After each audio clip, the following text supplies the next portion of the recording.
Welcome, guys, to another episode of the Warrior Poet Show. It's me. Yes, it's me. It's me again, Thomas. It's him. Yes, it's Ooh, him. ooh. Welcome. I am so awake and so ready for this. Yeah, that's a complete fucking lie. Shit. Nah, I'm not gonna throw you under the bus. So let's throw you under the bus. What have you been doing? What's going on? I've been busy, bro. Yeah, busy with what? Am I not supposed to tell people about Sandra? Ugh. All right, we could go there now. Could go there now. No, man. Well, I got rid of all the chrome in my car. Okay. So yeah, that was a task.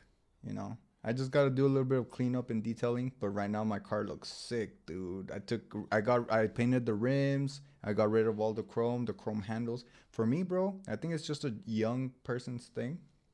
But the old heads, they want to put chrome bumpers, chrome exhaust tips, chrome rims, chrome grill, chrome everything, right? Not me. Okay. I want to murder my car out, You want to be just all black? It has to be a representation. I feel like in the old days, you would like saddle up in your horse, and there would be something that you could probably do to personalize yourself, and especially the connection that you have with your horse. Now we're dealing with a mechanical, non-sentient vehicle, so it's weird to get attached to it. But when you put a little bit of your own personality into it, you're like, yes, now this is my car. I feel like a lot of that goes around, especially in characters, because there's so many characters out there in media that they're all the same. Like, I think the reason The Big Bang Theory, anyone watches it at all, is because Sheldon is a unique character. And it's so difficult to make a unique character. Sheldon is a unique character, but at the same time, it's a character that I have, it's not genius level, but I have met a lot of quirky individuals that I'm like, huh. But you know what's weird, dude? Sometimes I do meet these nerdy looking individuals, high waisted pants and no muscle mass, bookworms. But they're not really smart. They're kind of like, what's the word? Ignorant to the realities of things. Yeah. No, there's a cool video I like. It's called Sodium Chloride. And they make it over and over again. And it's Jimmy Neutron, fucking boy genius, working at like a Burger King or something, McSpankies. And he's like, oops, you dropped the sodium chloride. And like the manager, who's like a dweeb, comes over and it's like, dude, it's salt. He's like, that's what I said, sodium chloride. But then the meme is they get that. And then the manager responds with like, we all know you're a genius. You don't have to rub it in. Actually, it makes it kind of ironic that you have to say sodium chloride, giving the exact scientific name, when we all know what you're talking about. You seem dumber for doing that. I know you're better than this. Why do you have to demonstrate that you're smart to everyone when everyone already knows? I feel like you have committed the same sin. Oh yeah. In your attempts to impose your superior intellect, you end up looking like a fool. Yeah, for sure. Yeah. And conversely, I pay attention to myself too. Don't think that I'm just gonna be pointing the finger. I'm trying to show my physical prowess, and maybe there's a hot girl, and then I could do like a pull up or something in front of her, bro. I'm over here hanging from a tree. The tree branch breaks, and I'm falling on my ass, just trying to be a show off. Well, it's kind of like your friend who wears the overly fancy clothing. He's demonstrating like a presence, where I'm demonstrating a presence also, but with the words that I use. Right, but I mean, look at me. We're all doing the same thing, right? Of course, yeah. Look, I'm demonstrating that I got the leather, and I don't give a fuck. And You put gel in your hair today? I put gel in my hair today. I got a haircut actually. Oh shit! Brought to you by Fades. Honestly, dude, I'm gonna. Faded you'll pass out. I don't even know what the name of this lady is or her business place, but I'm gonna get another haircut so I can recommend the people who live in the area, so they could get cut up by her. Yeah, but that facade, a lot of us want to look at other facades and be like, that's so silly. But then we put on our own. Like whenever I saw him on the whatever, I'm like, you're going way over the top. Like, you could tell that he trims exactly the hair length and everything. Mm-hmm. But it's like, well, me too. Like, going to a normal basic ass conversation, I don't want to bring up some scientific bullshit that no one really fucking cares about. Yeah, but in your mind, you're like, this is how I wedge myself into, at the very least, um, Relevancy, maybe. and it's like we want to we. There's this Nirvana song, "Smells Like Teen Spirit," and he's grateful that he's the worst at what he does best. It's a mind fuck, right? Yeah. But he's essentially admitting, like, yeah, I suck at everything so much so that what I do best, I'm still the worst, you know. And it's like, um, punk rock, grunge rock, what it did for the youth and people listening to that music, it let them know that like you don't have to impose whatever you think you identify yourself with, you know? Like I'm not a fashion icon, so I'm not gonna fucking be a fashion icon. I am not a professional boxer, so I'm not gonna fucking push that on you. You know what I mean? Like I am not the best at anything, and I should be okay with that. But we're not. We want to be the best at the very least at something. At something. One thing that I could say, yeah, you got that, that, and that, but at least I got this. Yeah. And I think it pushes people away because I feel like some people might say, I would hang out with him, but what the fuck am I going to say? He's all about that science, math type thing. I'm not his crowd. And in the same way I would do the same thing like, am I really going to hang out with him and go watch the foot sports game like but it's like no, I probably would really enjoy it, but Well, with our last, with because if it's not with you, the people that I have on the podcast, they're different individuals, different creatures, and the last guest I had on, uh, he wanted to talk about football. He's interested in the NFL, and then I had my brother on, Leon, and that motherfucker and I can talk about the UFC all day, you know, and that could just seem so mundane to you because it's like almost talking about the Kardashians, you know. It's very nonsensical. There's no substance behind it, but it's a conversation to be had because there's two individuals who are passionate about it. You know, just how you bring up metaphysics or you bring up some sort of mathematical algorithm that makes sense into the perplexing reality we live in. That's interesting to me. yeah, it's I want to be interested in those other things, but yeah, listening to it, I'm like, I wouldn't be hanging out with them because I'd be sitting there like, did he win the fight game? It's like, shut the fuck up, bro. Like, it's the middle of the second, and I was like, I don't know what that means. I'm different though because I can be a little bit disingenuous, you know. My stepdad is a diehard Cowboy fan, so sports conversations are always happening in the workplace. And me personally, I don't like being left out. So I'm like, yeah, yeah, yeah, they suck. Yeah, they rule. Yeah, and I don't know what the fuck I'm talking about, dude. But I used to do that a lot, dude. I learned to do this as a child, you know, because my parents wouldn't let me watch rated R movies and something or shit like that. And all of my friends had either older siblings or their parents were cool, and they'd be talking about Juno. Oh, did you watch Juno, dude? Oh, that movie's hilarious. And I'm like, yeah, that part made me fart. You know, it was so hilarious. And in my mind, I'm like, I am just talking out of my ass. I'm just trying to get in the conversation. No, and I've seen it with other people because I'm very good at math. Let me throw that. I'm the best. Yeah, I'm pretty much the best, but I've had conversations with people who don't know I'm good at math, and they're right there trying to portray like I guess false honor or whatever, like someone faking to be a soldier, and they're like, "Oh yeah, I'm into math, and math disproves this and disproves that and disproves." I'm like, "The fuck you talking about, bro? No, it doesn't." Yeah, it does. Yeah, it does. I've seen the proofs. I've seen the. I'm like, I've written the proofs. No, it doesn't. And they try to put that out to like bolster their opinion that like my opinion comes from a mathematical stance. But if you truly understand it, it's kind of like understanding statistics. There comes a point that it's like, you're kind of bullshitting. That's not the full story. Right. Um, and there's always two sides of two truths, two sides to the same coin. Um, so this is a never-ending concept in my mind. It's like, what is fucking the truth then? You know, and especially nowadays, you know, you have so much controversy going on, and I feel like a lot of it's not even controversial. Like it's to me, it's not. You know, like Andrew Tate, Kanye West, Donald Trump. All of these things that I'm like, man, if you had a little bit more context, nobody would be upset. You know, like you would understand where they're coming from. You could make your judgments about it. Oh yeah, this is ridiculous or this is fucking stupid. But at the very least, you understand where they're coming from. You know, but we're just taking one side of the coin, one truth, and we're going ham with it. Yeah, and we don't know a lot of things ourselves because we have access to things like the internet. So like I was tutoring a girl and the question was what is the backbone of DNA? So she just googled backbone DNA, got the answer, put it in, it was correct, go on to the next problem. During the next problem I asked her, "So what's the backbone of DNA?" No idea.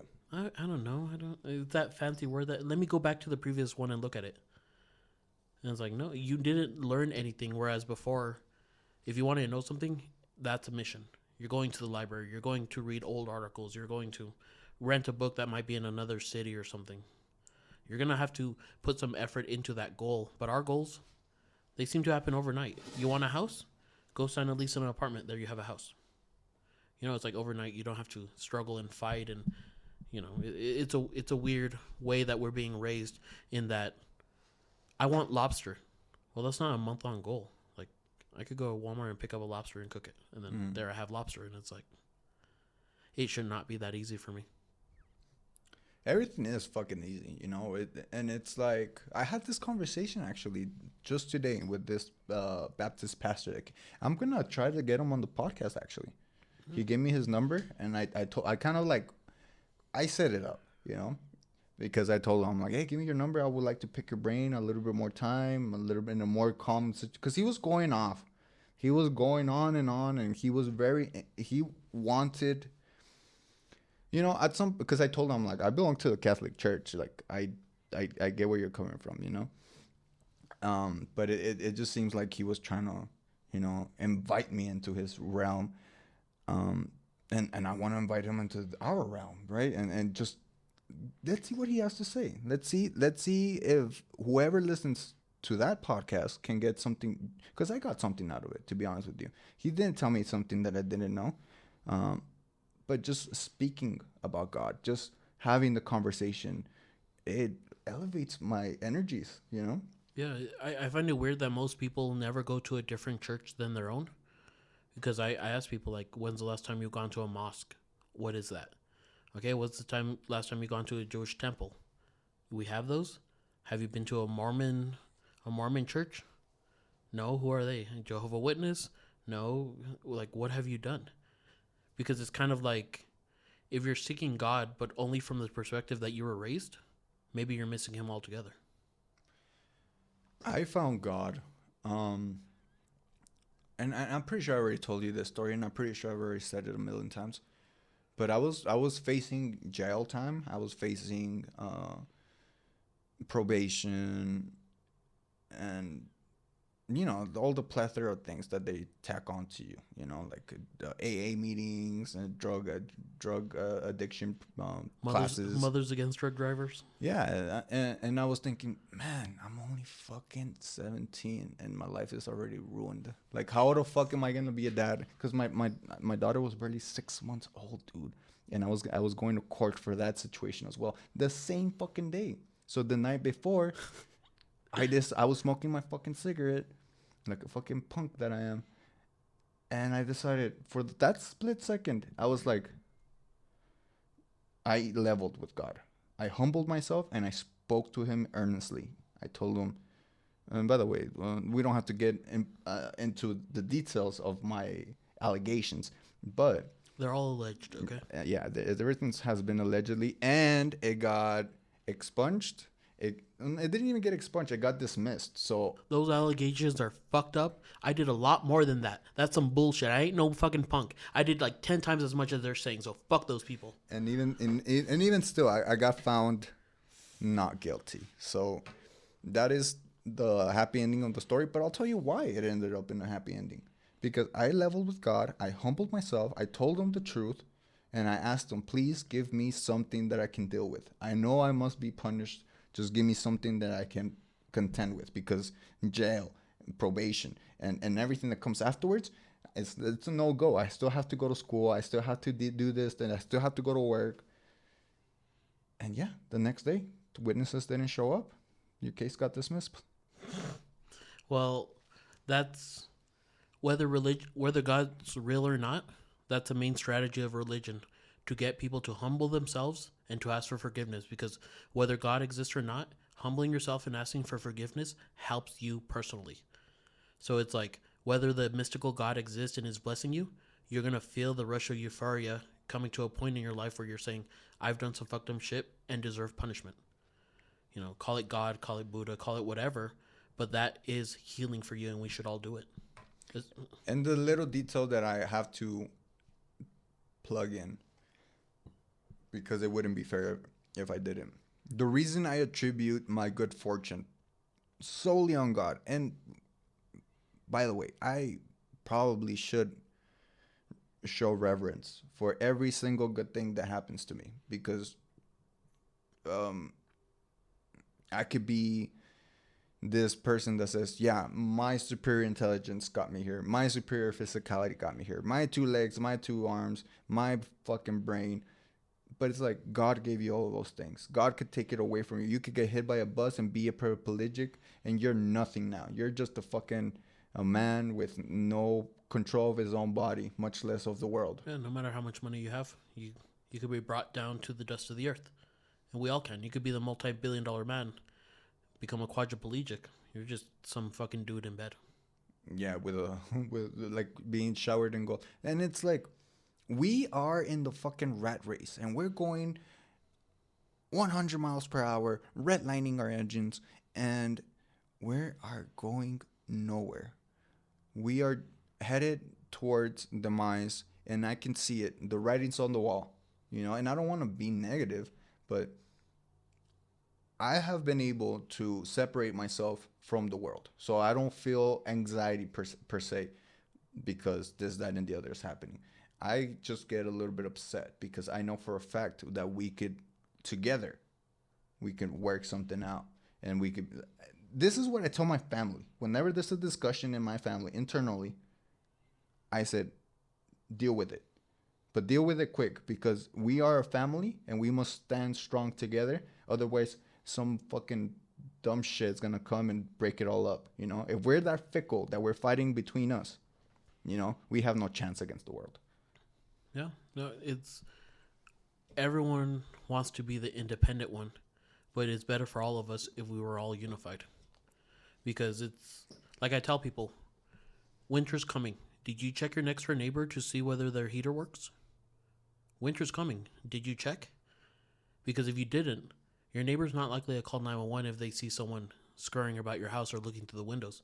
They'll be like, that's their problem, But if they know you personally and you're the cool dude who brings a little food or helps with the heater or does like something that you're able to, hey, what's going on over there? That's it's a more unified community. Whereas most people, they don't know their neighbors, they don't know their names, they don't know who lives there, they don't know. That's necessary. Someone's choking, I don't know which neighbor is a nurse. But if I knew, I wish I knew where they live so I could knock on their door.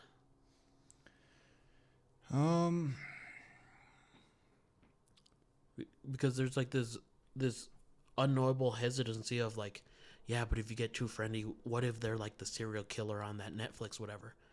And it's like, yeah, but the probability is that so low that don't be foolish either, but know them a little, even if it's not your heater. Here, I brought some cookies. I brought some whatever the fuck, I mean, I like what you're preaching, and I kind of fall on I'm gonna stick, because that's why I say family has to be strong, because I don't want to depend on the neighbor that might be a fucking psychopath, and if I invite him over, he might.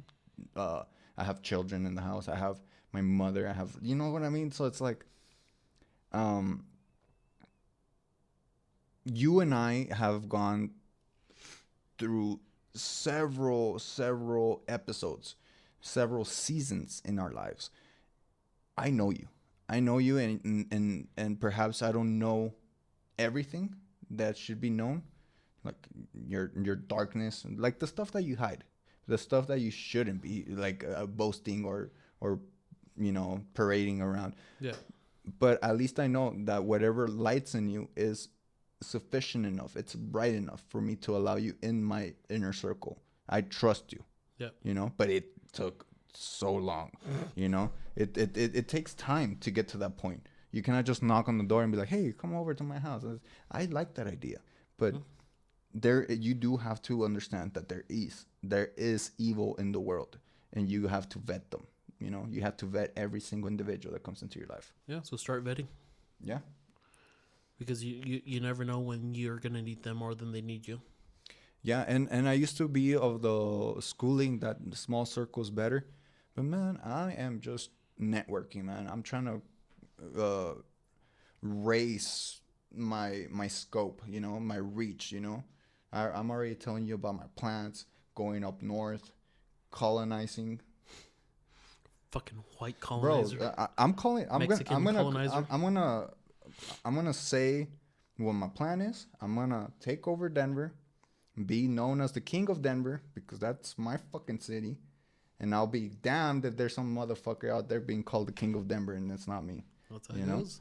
And then El Paso's next, You're gonna take over El Paso also? I Yeah. don't know. I live here, so and then after that, I'm just gonna grow like a virus up like and take over New Mexico until I reach Denver again. oh, like take all of them: Texas, New Mexico, Colorado. Yeah, Get Montana while you're at it. yeah. That could probably be phase 2 of my plan. The Battle of I-25 or something. I wonder who the fuck I'm gonna be contending with though. Shit. In New Mexico, bunch of fucking meth heads. So I think I should be okay. I don't know. Those meth heads know how to hustle. No, oh, dude, yeah. Fuck, they figure it out. Bro, while I'm sleeping, they're gonna be fucking working, dog. So, and then Denver, I feel Denver is gonna be a little bit more cutthroat. Yeah. And here's it's getting there, dude. I can feel it. I can see it. This is gonna be the hub, dude, of the country. It's a fucking border city. It's next to a large body of water, the Rio Grande, and you know, it has potential. We still have a lot of fucking untarnished land that can be used for Everything. commercial, residential, everything. Yeah. Schools. No, for here, yeah, it's really great. It's El Paso, the passage. It's all ports are wealthier than just any city that the supplies go to. So here they're opening a million different factories, and they all have like ports for trucks, but it's not like 10 ports or something. It's like hundreds and hundreds and hundreds. Amazon warehouse that's right next door. I mean, it's massive, dude.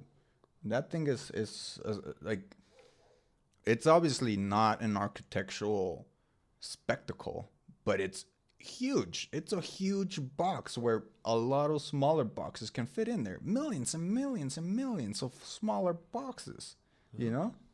Yeah, and all the commerce, all the trade, all the everything is going to come through here. It's going to be worth a lot. Yeah, so while I wait for El Paso to get situated, I'm going to be working really hard to deal with my shit up north. Because I left a lot of stones unturned, you know?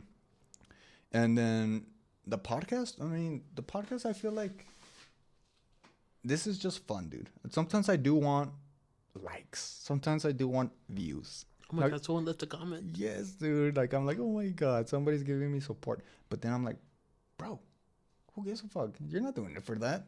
I mean, you didn't fucking start recording for the likes and the views, you know? It does boost your ego a little.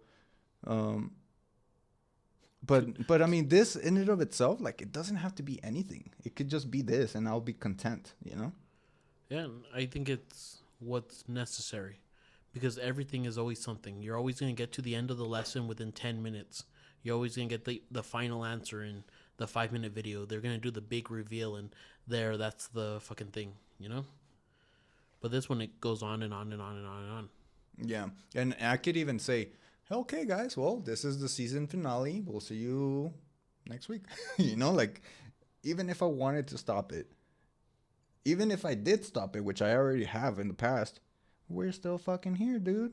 You Yep. can't shut me up. This is a song that never ends. Yes, it goes on and on, my friends. People started singing, not knowing what Don't it tell was. me. Don't tell me. Lamb Yeah, chop. lamb chop. Oh, dude, that there's something eerie about those shows of that time. But man, I can't believe that that song is a trolling song, you know? 'Cause I remember I would be listening to it. I'm like, oh fuck, this song never ends. Yeah, it just keeps going on and on, my friend. I'm gonna play it. You play the lamb chop song. We're trying to get as many strikes as possible. I didn't get a strike for the last one. I think because not only isn't like the actual audio, but we were kind of like reacting to it. So it's fair use. It was from the fucking 70s. It's a show from the 60s, 70s. And we're just gonna fucking listen to it like the Dragon Ball Z intro. We'll be in court against them, and we'll be like, "We just did this because we wanted to meet you." We'll plead guilty. I know the lamb chop is is like, I am flattered, but I do not appreciate you using my song. Talking about the Dragon Ball Z creators, but okay. Oh yeah, Toriyama would not be okay with you.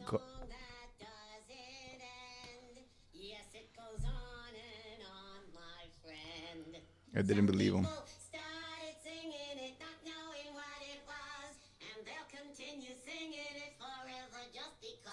Imagine that's hell. You have to sing along for eternity. Gosh.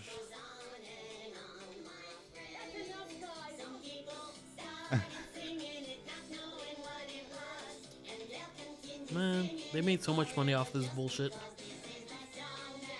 Bro. And they were just sock puppets. Yep.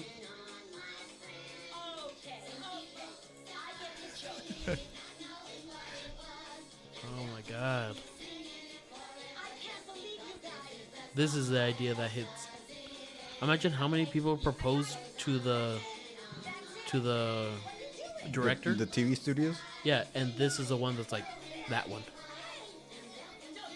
We want an old Rachel This Barnett. is the song that never ends. It goes on and on.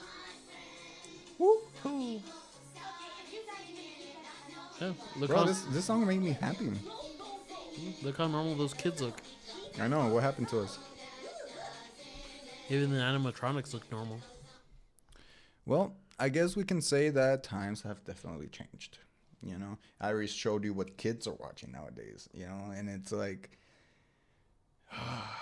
man, we have zero control of this. All I can do in terms of my child consuming all of this content is just limit it, you know, because she doesn't want to watch anything other than that stupid shit, you know? And I'm not going to be that guy that says, Mija, why the fuck are you watching this stupid shit? You know, I'm just going to be like, Mija, don't watch it so much, you know? There's some parents who just let their kids keep doing exactly what they want, and the kids never come out with any new experiences. Well, they give them the tablets. Hey, Yeah. Here, shut up. Leave me alone. Yeah, here's the tablet. Talking to Nancy over here. If you bug me, I'm taking the tablet away, so you better not bug me. Yeah, and they're like, okay, well, I'm not going to bug you because I'm on the tablet, you know? Yeah, I get the tablet. Like, fuck. But, like, I've had students who, like, I bring some food in, some rice balls. What are those? The rice balls. Where do you get them? I make them. You can make them? The fuck? Yeah. Don't you have a kitchen? I don't know how to cook. You're 19. Can I Uber eat it? Yeah, can I get an Uber Eats on it? I'm like, you're 19. You don't know how to cook? My mom always cooks. Yeah, but, like, do it yourself. You know what's disappointing about nowadays and my relationship with the female human race? Is that I'm probably a better cook than 99.9% of women. Mm-hmm. I am a fucking great cook, dude. I am amazing. I would even say I'm an artist in the kitchen, but I just fucking hate cooking. Furthermore, I hate washing dishes. You know, I used to have a girl that I lived with, and that sounds so ugly, huh? I used to have her. You know, Yeah, she used to be mine. I used my to own property. her. You know, Whipping her 50 times. What's the limit? no, I'm not. I'm not Islamic. Oh, okay. We were in a relationship, and so she couldn't cook for shit, man. But I was cool with it because I'm like, okay, I'll cook, you clean, and that was a perfect balanced for me. But then when she didn't want to fucking clean, I'm like, hey man, something's fishy here. I feel like I'm doing more work now. I'm paying bills, I'm cooking, and how you want me to fucking clean? Needless to say, I couldn't continue the relationship. And it's weird, dude, because I did want to, but I would meditate. And my inner voice, I separate my inner voice from my actual thoughts. My thoughts is me, it's stupid shit that I cross my mind. My inner voice, though, my inner voice is wise. My inner voice knows what's up. My inner voice won't lie to me, which is why I feel like I shy away from meditation, you know, because I don't want to hear the truth. But in this case, I was meditating almost every fucking day. Truth was my goal, so I didn't mind. But my inner voice was kind of like ding dong, like knocking on the door, and I wasn't answering. I'm like, what do you want, dude? Were you aware that you're in this fallacy of a relationship because you need somebody to help you with the rent, you need somebody to help you with the dishes? You don't love her, you don't want to be with her. Wow, that's good that I'm not guilty of such a fucking feat. God damn. I mean, I think we all have fallen into that, you know, like you find yourself in a relationship that's more beneficial rather than emotionally. But I mean, sometimes you could be emotionally invested and that's not it either. Yeah. You know, I've been on both sides of the spectrum, and I could tell you this: I fucking regret breaking up with her because I don't want to love the person I've ended up with. To be honest with you, I already know what love is. I don't want it. Can I go into therapist Thomas mode now? Okay. That's some deep ass fucking shit. I don't want to love the person I end up with. That seems like the Alrighty, goal. guys, we're gonna introduce a brand new segment on the show, and it's talking with Dr. Thomas. And I'll probably plug in like some music. So what you're saying is that you don't feel like you deserve to love someone who you're with. That's perhaps something that has crossed my mind. I have found myself thinking that I probably don't even deserve a relationship. I don't know how. I know for a fact I don't know how to be in a relationship. Because if you love someone, it's like your previous love where it's always self-fulfilling and it doesn't give to them as much as they deserve. Because if you value someone that highly, then you surely are the predator taking from them. And it's hard to see it any other way, but since you love them, you don't want to hurt them, and you feel predatory behavior is hurtful. Oh, man. I get what you're saying. It's This just like, concludes the therapist Thomas section of the podcast. Come Yeah. back next week for... I get what you're saying, man. And it's hard to me to admit that it's any other way around.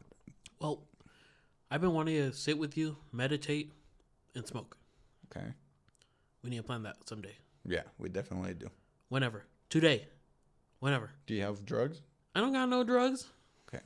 We'll just meditate. But we could go to the stupid shop and get whatever. What time is it? Nah, they'll probably be closed, dude. They're 24 hours. What? Yeah. They sell the shit 24 hours. Oh, shit. We could go at any time. Like sometimes I show up like at 4 a.m. The sun's already coming up and I walk in and the people are like, how fucking high are you? I'm like, no, I've been working all night. I'm trying to get high. But I mean, I think that would be the concept. Because do you feel like your love is predatory? No, and that's why I'm struggling with, because I mean I understand what you're saying, but I'm struggling with your wording. I wouldn't use those words. I think this it's just overwhelming the way I truly love, you know, and on top of that, I don't allow people to love me back the way they want to love me back. I don't want them to love me the way they're capable of loving. I want them to love me exactly the way I want to. I don't want to give you 100 while you're giving me 50. I want it to be both giving it 100% of our beings. That way you don't feel so drained. I feel your cup, you feel my cup. But I was in a relationship where I was just pouring and pouring and pouring and pouring, and I was just in a emotional drought, you know, and I had nothing to give other than just a few droplets of nothing, and I ended up with nothing, in fact, because women don't want the scraps. Women don't want, even if you already gave her everything and all you have left is the scraps, They don't want that. They want something consistent. They want a pipeline that's always flowing monetarily. Money has to be coming in. You have to be going to the gym. You have to be saying, no, babe, I'm not going to stay home and have you suck my dick, because I'm going to go to the gym and I'm going to be lifting weights. I'm going to go train and I'm going to go become a badass, because in the chance that you leave me, I am still going to be the same badass that you fell in love with. But what ends up happening is you're a badass. She's a hottie. You guys link up. She's a hottie and you're a badass, but you understand that you have to budge a little to keep the hottie. But you budge a little here, you budge a little there. Next thing you know, you're skipping jiu-jitsu class. Next thing you know, you're not going to the gym. Next thing you know, you're not answering your friends' phone calls. Next thing you know, she's getting upset with you because you actually decided to do something for yourself. Next thing you know, you don't even want to do anything for yourself. You're more likely to make decisions on what you eat based on what you've eaten before. And I feel the same thing happens with love. Mm-hmm. You're more likely to go into love that is similar to like the love you've tasted before. Well, you're trying to catch lightning in a bottle twice. And this also have already happened to me. This girl that I'm talking about, she was, man, I'm not even going to say she's a dime piece, but she was a solid 8. Adjustable 9. Adjustable 9. Dude, she was fucking hot, dude, and she resembled a lot my baby mama. She looked a lot like her, dude. And I remember, you look like I've gotten you pregnant, dude. The first time we fornicated, the first time we had sex in the Lord's house. You're gonna say that word? Yes, Thomas. We're on a podcast and it's uncensored. Okay. Okay. Fornicated. Dude. I looked at her, because it was dark, and I looked down at her. My heart dropped, dude. I looked like I was looking into the woman that I loved. And I think that had a lot to do with me getting enamored with her, because she resembled her a lot. Even in her mannerisms, she was very similar, which, to your point, you kind of gravitate to that. I have the bad bitch syndrome, and I need a cure. If you're not a bad bitch, please let me take you out on a date. I promise you I'm a nice guy. I'm a nice guy. I promise you the opposite. I'm going to treat you like a fucking bitch. I'm going to tell you calm the fuck down. I might slap you a few times, okay? So make your Watch people fucking, all these girls hitting you up. Hey, fuck that fucking pussy ass nigga. He's a little overweight, but, I kind of like the excitement of it all. The other flimsy looking dude with his fucking nice guy attitude. We don't like him. We don't want him. Fucking nice. I hate when guys say that, because it's like, you're not supposed to fucking be nice. You're supposed to be able to combat the world. And how are you going to combat the world if you're like, okay, sweetie, let me open your door. You're my sugar plum. You're my, like, no, you're supposed to be like the guy who protects her when shit goes wrong. But all you're displaying to her is like your nice weakness. And it's like, that's not attractive. Okay. And so I'm going to ask you this. What is the best way to flirt with girls now? Because I'm like, that's too nice. That's too on the nose. She's probably heard that a million times. It's like, what the fuck do I compliment? And it's like, if I do compliment you, then I'm a fucking nice guy. I don't want to fucking say you're an ugly bitch, because I don't think you're an ugly bitch. I think you are a fine woman, and I want to get laid. I think the premise is broken. You're not supposed to be chasing women. You're supposed to be chasing your goals. And when they see you're chasing your goals, then they start chasing you. Yeah, and I did come to that realization. It's like, man, all these guys just running like chickens without their heads, trying to get their dick wet and shit. And it's like, it's kind of like this. Sign up for AT&T. Here, look, $50 a month. Sign up for AT&T. It's like, get the fuck out of here. Like, but if it's like a good ass fucking deal, you don't have to promote it. Yeah. You're gonna be like, oh fuck, I'm gonna hit that one. Well, look, man, I rewatch our podcast for educational purposes, and I look at myself. I'm like, man, you're looking skinny, you're like the last podcast, I was way too high. You know, you carry that shit. You know, I carried it well. Fuck these traps. dude. God. Honestly, dude, I like the fact that I'm able to fuck up.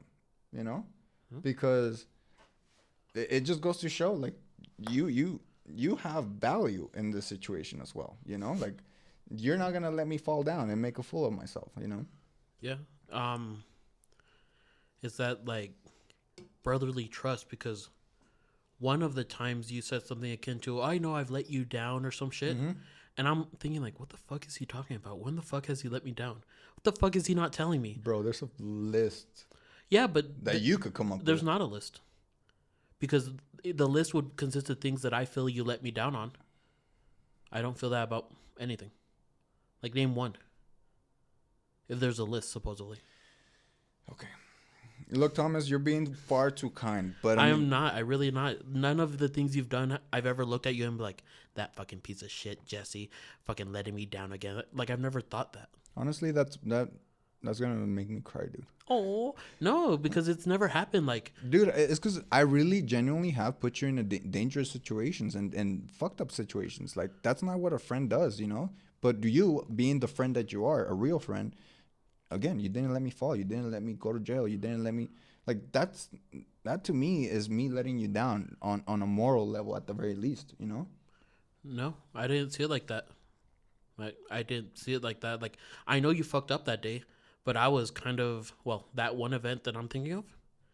But I was just like, how are we going to figure this out? Why did he pick me, the most incompetent motherfucker there is? Like, fuck. But you know You what's know? weird? Like that is a good question, right? Like I do have plenty of friends that could have probably figured out how to get out my car, you know. But you being the most incompetent person turned out to be the most competent one because you have connections. You could bring out people out of the woodwork at 3 a.m. to bust out a fucking car out of you Yeah. know. Like, I was looking with my shorts and I was cold and I was looking at it. I'm like, Jesse, we're not going to be able to figure this one out. What the fuck do you mean? Like, Dude, how am I going to. and you know what? This whole thing comes full circle because that same girl that I'm talking about, the one that looks like my baby mama, that's who I was with. That's who I was trying to hit up. That's who I was gonna pick up from work. And I was gonna take her home, and we were gonna talk, and we are gonna make up and kiss. But no, I had to fucking do that, and I didn't even. I remember her name because she has the same name as my ex.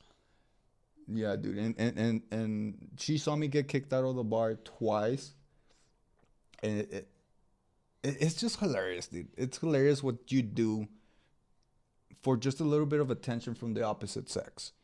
And I don't want to be that guy, dude. I don't want to be that guy that I'm going to jail just for a slight opportunity to be touched by another person, you know? Like fuck that, dude. Yeah, but let down? No, in my mind, it wasn't a let down.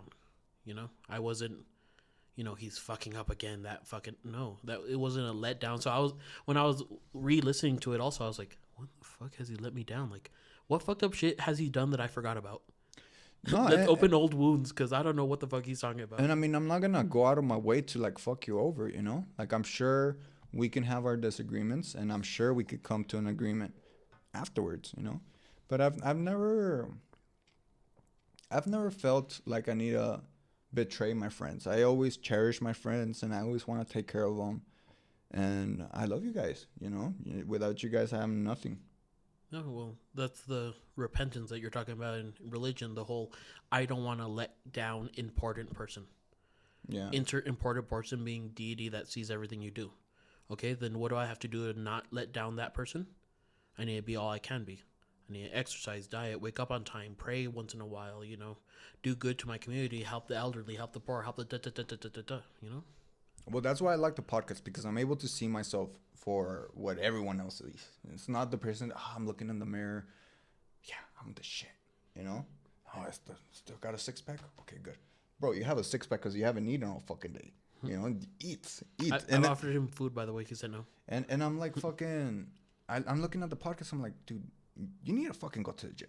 You need to start lifting heavy because this is unacceptable. And you need to read a little bit more so you can stop stuttering so much. A lot of it is due to the marijuana. I am flowing a little bit better now. You know Join Cabelloism. I have the weight right there. what? Well, Cabelloism. Yeah, the weight. You do 150, go like that, and Oh, go 150. And when you can, you do like one. the uppercuts. Yeah, Yeah. I No. have a kettlebell. But I never know how much people meditate because meditate is kind of like prayer. It's kind of like reading. Mm-hmm. Everyone says they do it. Almost no one does. And I find it weird that me, it's like 2 or 3 times a day. But I feel like most people don't do it that often. I don't think anybody does it, dude. No one, Nobody. including me. No, not you, but just the normal populace. We don't fall in that category, dude. And I'm okay with it now. I think I've always been okay with it. I don't think I ever wanted to be known as the normal one or the one of the group. You know, I wanted to be the group. I wanted to be the outlier. And I used the outcast label as a shield. You know, and now I know that everybody's just doing their own thing. And if you want to wear a leather jacket or a Jordan's fucking tracksuit or an actual like tailored suit or t-shirt and shorts, that is your fucking prerogative, man. It's like the car, you know, like you fucking put like stickers or you paint the rims, you do stuff to make it yourself, you know, and that's what you do with your clothing, that's what you do with your screensaver on your phone, that's what you do with your house, you know. You try to put a little bit of yourself. Yeah, it has to be a touch of you or else it's not relevant. Yeah, you're like, what the fuck, am I in like a fucking Airbnb? You know? Yeah, Christmas and stuff is coming. And I really don't like Christmas because of the fake gifts. Whenever it's like, oh, mijo, here's a gift card from McDonald's. I hope you like it. And it's just like, none of your personalities in that gift. None of your, like, you just had me on a list and you're like, what are we going to get this motherfucker and that motherfucker? And, we need to go down the list. Okay, we're running out of things to buy. Let's just get gift cards. Fuck it. But I feel like that's the more personalized it gets, it's because that's how much they mean to you, you know? Mm-hmm. Like, for my daughter, I would probably get her something that she really, really wanted. And for my sister, I'll probably get her a makeup palette and call it a day, you know? Like, Yeah. I'm going to do research on one end, and on the other, I already know what I'm going to get. No thought behind it. Yeah, it's weird for me to give gifts, but when I do give gifts, it's like not on special occasions because I feel like it doesn't make it special. I feel like I gave you this because it's December 25th. What am I supposed to fucking do? Not give you something? But I feel like I give gifts like in Christmas. It's weird because a lot of people are like, "What did you get me for Christmas?" I'm like, "Remember 3 months ago when I took you to that whatever? That's what I fucking got you." Like, You know what I like about you, dude? You're a man of your word. Yeah, it's something that I envy you. My word is, it's something that I want to strengthen. You know, I want my word to be my bond. But that's something that you abide by, and I respect that a lot. You know, like I can say wholeheartedly, if you say you're gonna do something, like if you give your word, it is gonna get done. You know, and people should take notes on that. You know, it's like, don't fuck off with what you say. oh yeah. You know, Because that's your integrity. That means, are people going to trust you the next time? Or are they going to say, I've heard it fucking before? yeah, from you. Yeah, from you, like, okay, you're going to fool me once, shame on me. Fool me twice. Like, come on. Yeah. Or what does Bush says? Fool me once, shame on me. Fool me twice. Fool A me, fuller, can't get- a fuller can't get fooled twice. Yeah. Like some bullshit. But yeah, there's a few things that it's like, you wouldn't commend me for. But that whole keeping to my word, yeah. So, and that gets awkward because some people are like, you are going to do that thing, right? And I'm like, we'll see. Because I can't just tell them, yeah, and then fuck off, you know? Yeah. So I'm like, who knows? Only God knows. They're like, shut up. You don't say that shit. Are you going to do it or not? I might be a little busy. I'll see if I can. I'll see, because. Right. But when you say you are gonna do it, 9 times out of 10, you are gonna do it. You know. Yeah, no, there's my family. Whenever I received that house, they thought I was stupid because I was like, I'm gonna sell it back to the bank, get the money, give it to the charity that this lady told me to give it to, or she had on the deed that the liquidized assets would go to the charity, but I have the deed to the house. And it's like, okay, well, I'll sell it back to the bank. They'll give me a lump sum. I'll give it to that charity. And my parents are like, that's a full ass house. You have a house. You did nice to this lady. She gave you a house. You're set for life. Keep the house. Start working so you'll never have to pay rent and move forward. But for me, it's like, no, because I didn't like her. I didn't like her. And because I didn't like her, she said she wants her assets liquidized and given to charity. That, what was it, like a $72,000 check is going to the charity. I have no part in it. She put it in my hands. I didn't like her at all. I'm not going to take anything from it. I'm going to move it along. You know, it's not mine. Yeah. It's not right. Well, that's why you're here. Or rather, that's why I'm here. Because I am so... I'm not untrustworthy, but I am so slow at trusting, you know, because I have been fucked over, you know. Everyone has been, not just me.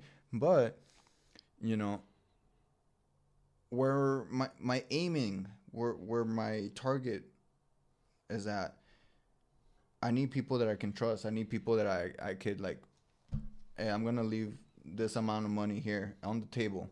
Yeah. Take care of it for me. Yeah. And I know for a fact that I'm going to leave the house and it's going to be right here on the table being taken care of rather than being spent on in Las Vegas, you know? Look at your bullshit all collecting dust and shit because that's how little I move it. Yeah, dude. I mean, I don't know what would catch me if I were to sell it all, but it's not worth losing trust, losing my value as a person to be like, I pawned your shit, bro. Yeah. Like, fuck that. Like, I'll give you an example. And it's a horrible example because you should never trust a drug dealer. But I had a drug dealer and he was my childhood middle school friend, you know? So we were amicable. We weren't this, but we were, in my mind, we were friends. You're cool, yeah. Yeah. You're friends with your drug dealer. That's perfectly normal. Remember, anyone who has a drug dealer out here, they're your friends, okay? No, I'm saying the opposite. I know, because that's always the truth. Drug dealers, they don't give a fuck. No, they don't. And it's like, I buy some stuff. I needed some more stuff.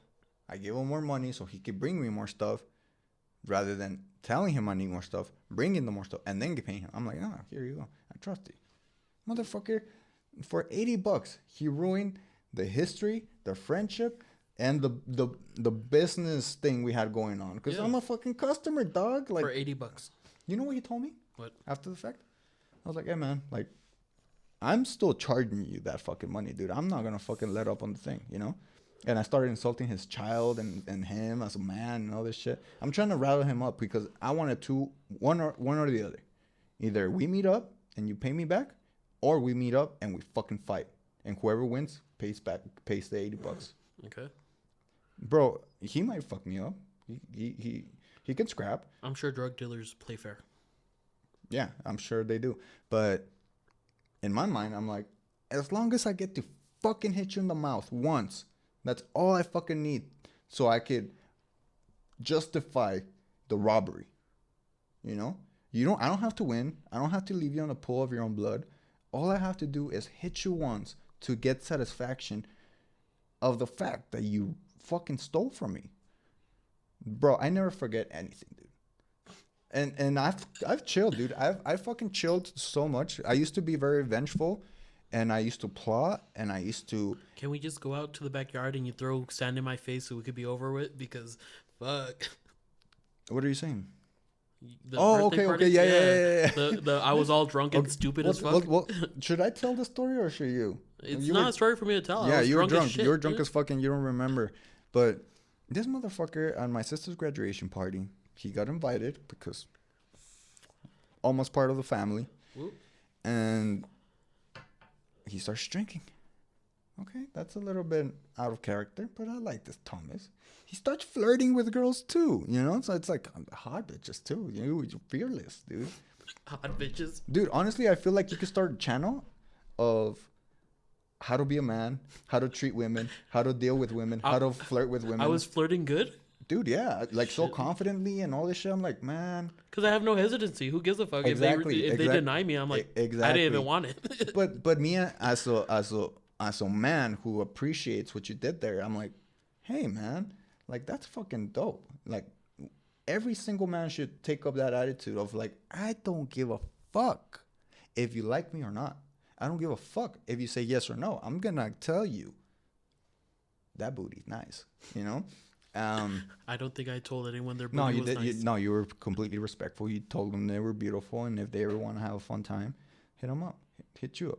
Me? Yeah, that's How what you fucking said. drunk was I? You were pretty drunk I- to the I- point I- that you're throwing sand at me. So in the gay community, there's like get the straight guy drunk and then you could like trick him into whatever. So I'm the opposite. You get me drunk and I turn straight. Yeah, Fuck. apparently. God damn it. No, Well, I did kiss Tanya, so while drunk. you tried, I'm sure I kissed her a lot of times. but you made an effort, and that's what counts. Well, you know, you fast forward throughout the night. Has a little bit more drinks on him, and he starts like wing chunging me, and I'm like, fuck, like I'm down for this, you know, like just shadow box, maybe like fuck around. This motherfucker, he throws a chair at me first, and I'm like, okay, this motherfucker. He starts stumbling on himself. He falls on his ass by himself, and then I'm like, hey, you good, bro? And then he grabs a pile of sand and he throws it on my face. I'm like, what in the Bruce Lee is going on right now? God damn. If you would have punched me straight in the face, I would have woken up the next day and be like, yeah, I deserved it. But see, I think that's where I was a friend, you know, because, oh man, I look back at who I was as a person, and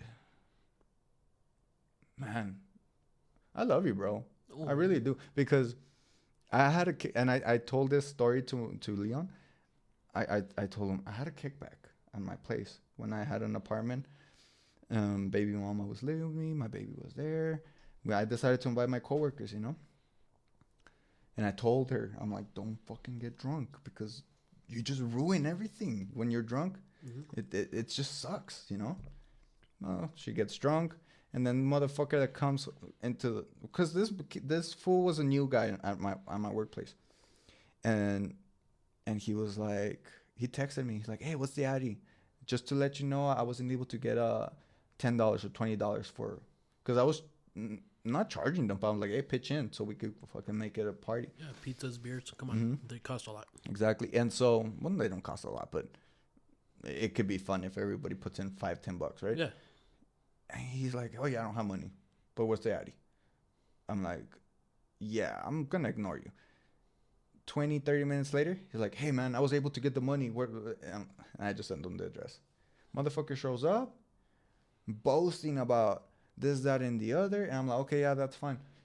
Just in the off chance that you guys need to throw up, please don't throw up on my carpet. Throw up outside of the balcony. Throw up in the sink in the kitchen, in the sink in the restroom, or on the fucking toilet. Yeah. Just not on my fucking carpet, please. No, man. I never get drunk like that. I never throw up. Never. I'm like, all right, bet. That's good to know. You know, I don't need people puking on my fucking carpet. And I go off to get some more beers because we ran out. When I come back, my ex is fucked up and this motherfucker's fucked up. They got to the Four Locos and the Jack Daniels. So they're crossfaded. How many locals? I think we had 2. I'm counting 8. Including me? No, there's 4 locals, and I'm going cross-eyed for being too drunk. Okay. You're real funny there. I see what you did there. So I get to the point where I'm like, okay, it's a party. This is what it is. This is what I signed up for. I am the host. And then this motherfucker is sitting in my couch. I'm talking to you like this, and from the corner of my eye, I see this guy like convulsing, like kind of like about to have a seizure or something. Mm-hmm. And I'm like, what the fuck? Because I'm still, you're talking to me, I'm talking to you, I'm paying attention, and on the corner of my eye, this guy's having like some sort of reaction. And again, from the corner of my eye, motherfucker exorcist throws up on the carpet, dude. And now, fuck whatever you're saying, Now I'm looking at this motherfucker and I'm shocked because I'm looking at him and I'm recalling the time when he walked into my fucking apartment and he said he wouldn't do the thing he just fucking did. I'm like, perplexed. I'm like, how is this happening? How is this man, the one that was the Hercules out of all of us, puking on my goddamn parket? The one that I told specifically not to do that, he's doing it. And all of these things are running through my mind. And he fucking pukes again. I'm like, oh, okay, stop thinking. And I just went towards him. I picked him up. He was a big dude. I was pissed. So I picked him up, grabbed him like this, and I walked him outside to the balcony so he could throw up outside of the balcony. I'm like, dude, throw up outside, please. Yeah. Throws up inside of the balcony. I'm like, oh, dude, what the fuck? Okay, long story short, I got more drunk and I got more angry as the night passed. This motherfucker now is sleeping on my couch like nothing ever happened. Like if it's his fucking couch. God damn it. Now the party's over for me, dude. I just cannot have fun anymore. Now while this motherfucker is lounging in my couch with his throw up on my carpet. Yeah. I'm not proud of this. And I you're gonna guide the rest part because I don't know where I'm headed with this, but I shot him with a Nerf gun. Those ball ones? It's not the dart ones. The ones that go 55 miles per hour. A Nerf gun? You fucking asshole. Yeah, but those are the ones that go 55 miles per hour. So it could actually hurt. They hurt, dude. Oh, they do hurt. They do hurt. I thought it could hurt. Like I thought he was gonna wake up with suction cup little darts on his forehead. Me and baby mama, we used to fuck around with them. Like we would like Call of Duty on the apartment. Like we would just pow, pow. And I would get shot at like in the leg or something. It hurts. Okay. I shot him in the face once. He wakes up. He's like, "Oh man, what the fuck?" He's just kind of like shocked. Like, did you just? And then he goes like that. Like, stop. Like he puts out his hand in front of him. And I shoot him again, and literally it goes through his hand, like his index finger and his thumb, right into his face again. Well, it gets worse. After getting shot twice in the face, I grabbed his freshly shot at face, and This is expert witness testimony, by the way, if anyone wants to sue. Allegedly. Allegedly. I was drunk, so it might have never happened. I grabbed his face, and I start smearing it on the throw up. I know, dude. And then I squirt some dish soap on it. I throw a rag at him. I'm like, clean it up. Clean it up, bitch. Bro, by that time I look what how the crowd's feeling me. Nobody's feeling me. No, of course not. You just rubbed a drunk guy's face and vomit instead of letting him wake up and like buy the shampoo from. Dude, I could have been. I could have been understanding. I could have been like, yeah, it happens. I've been there. I've thrown up. I fucked up my friend's place. But no, I took up this fucking asshole attitude, and I did that to him. And I don't know. Even till this day, I still don't understand where that malice came from.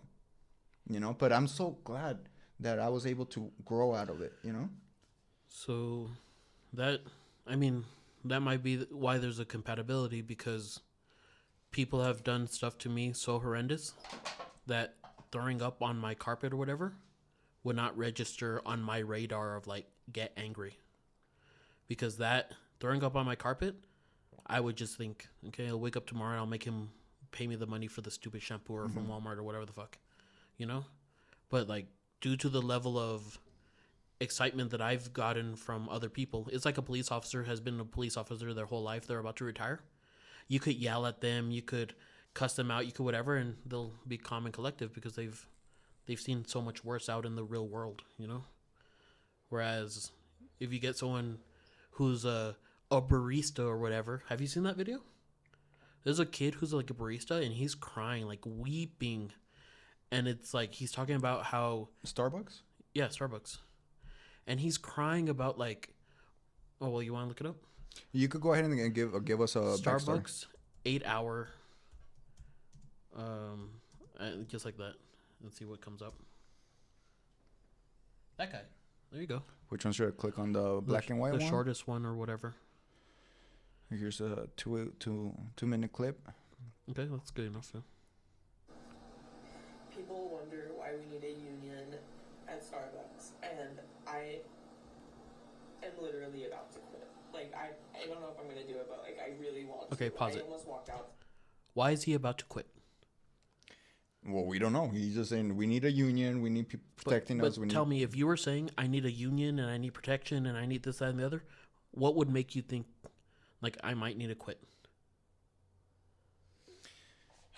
Well, it's interesting. It's interesting because I could see it from this point of view, which is he wants change, but he's not gonna stick around for the change to happen because he works at fucking Starbucks. That's Yeah. a fucking like disposable job. But he's sad, right?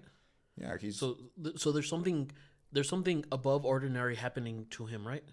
It seems like it, right? Like he needs a union and stuff.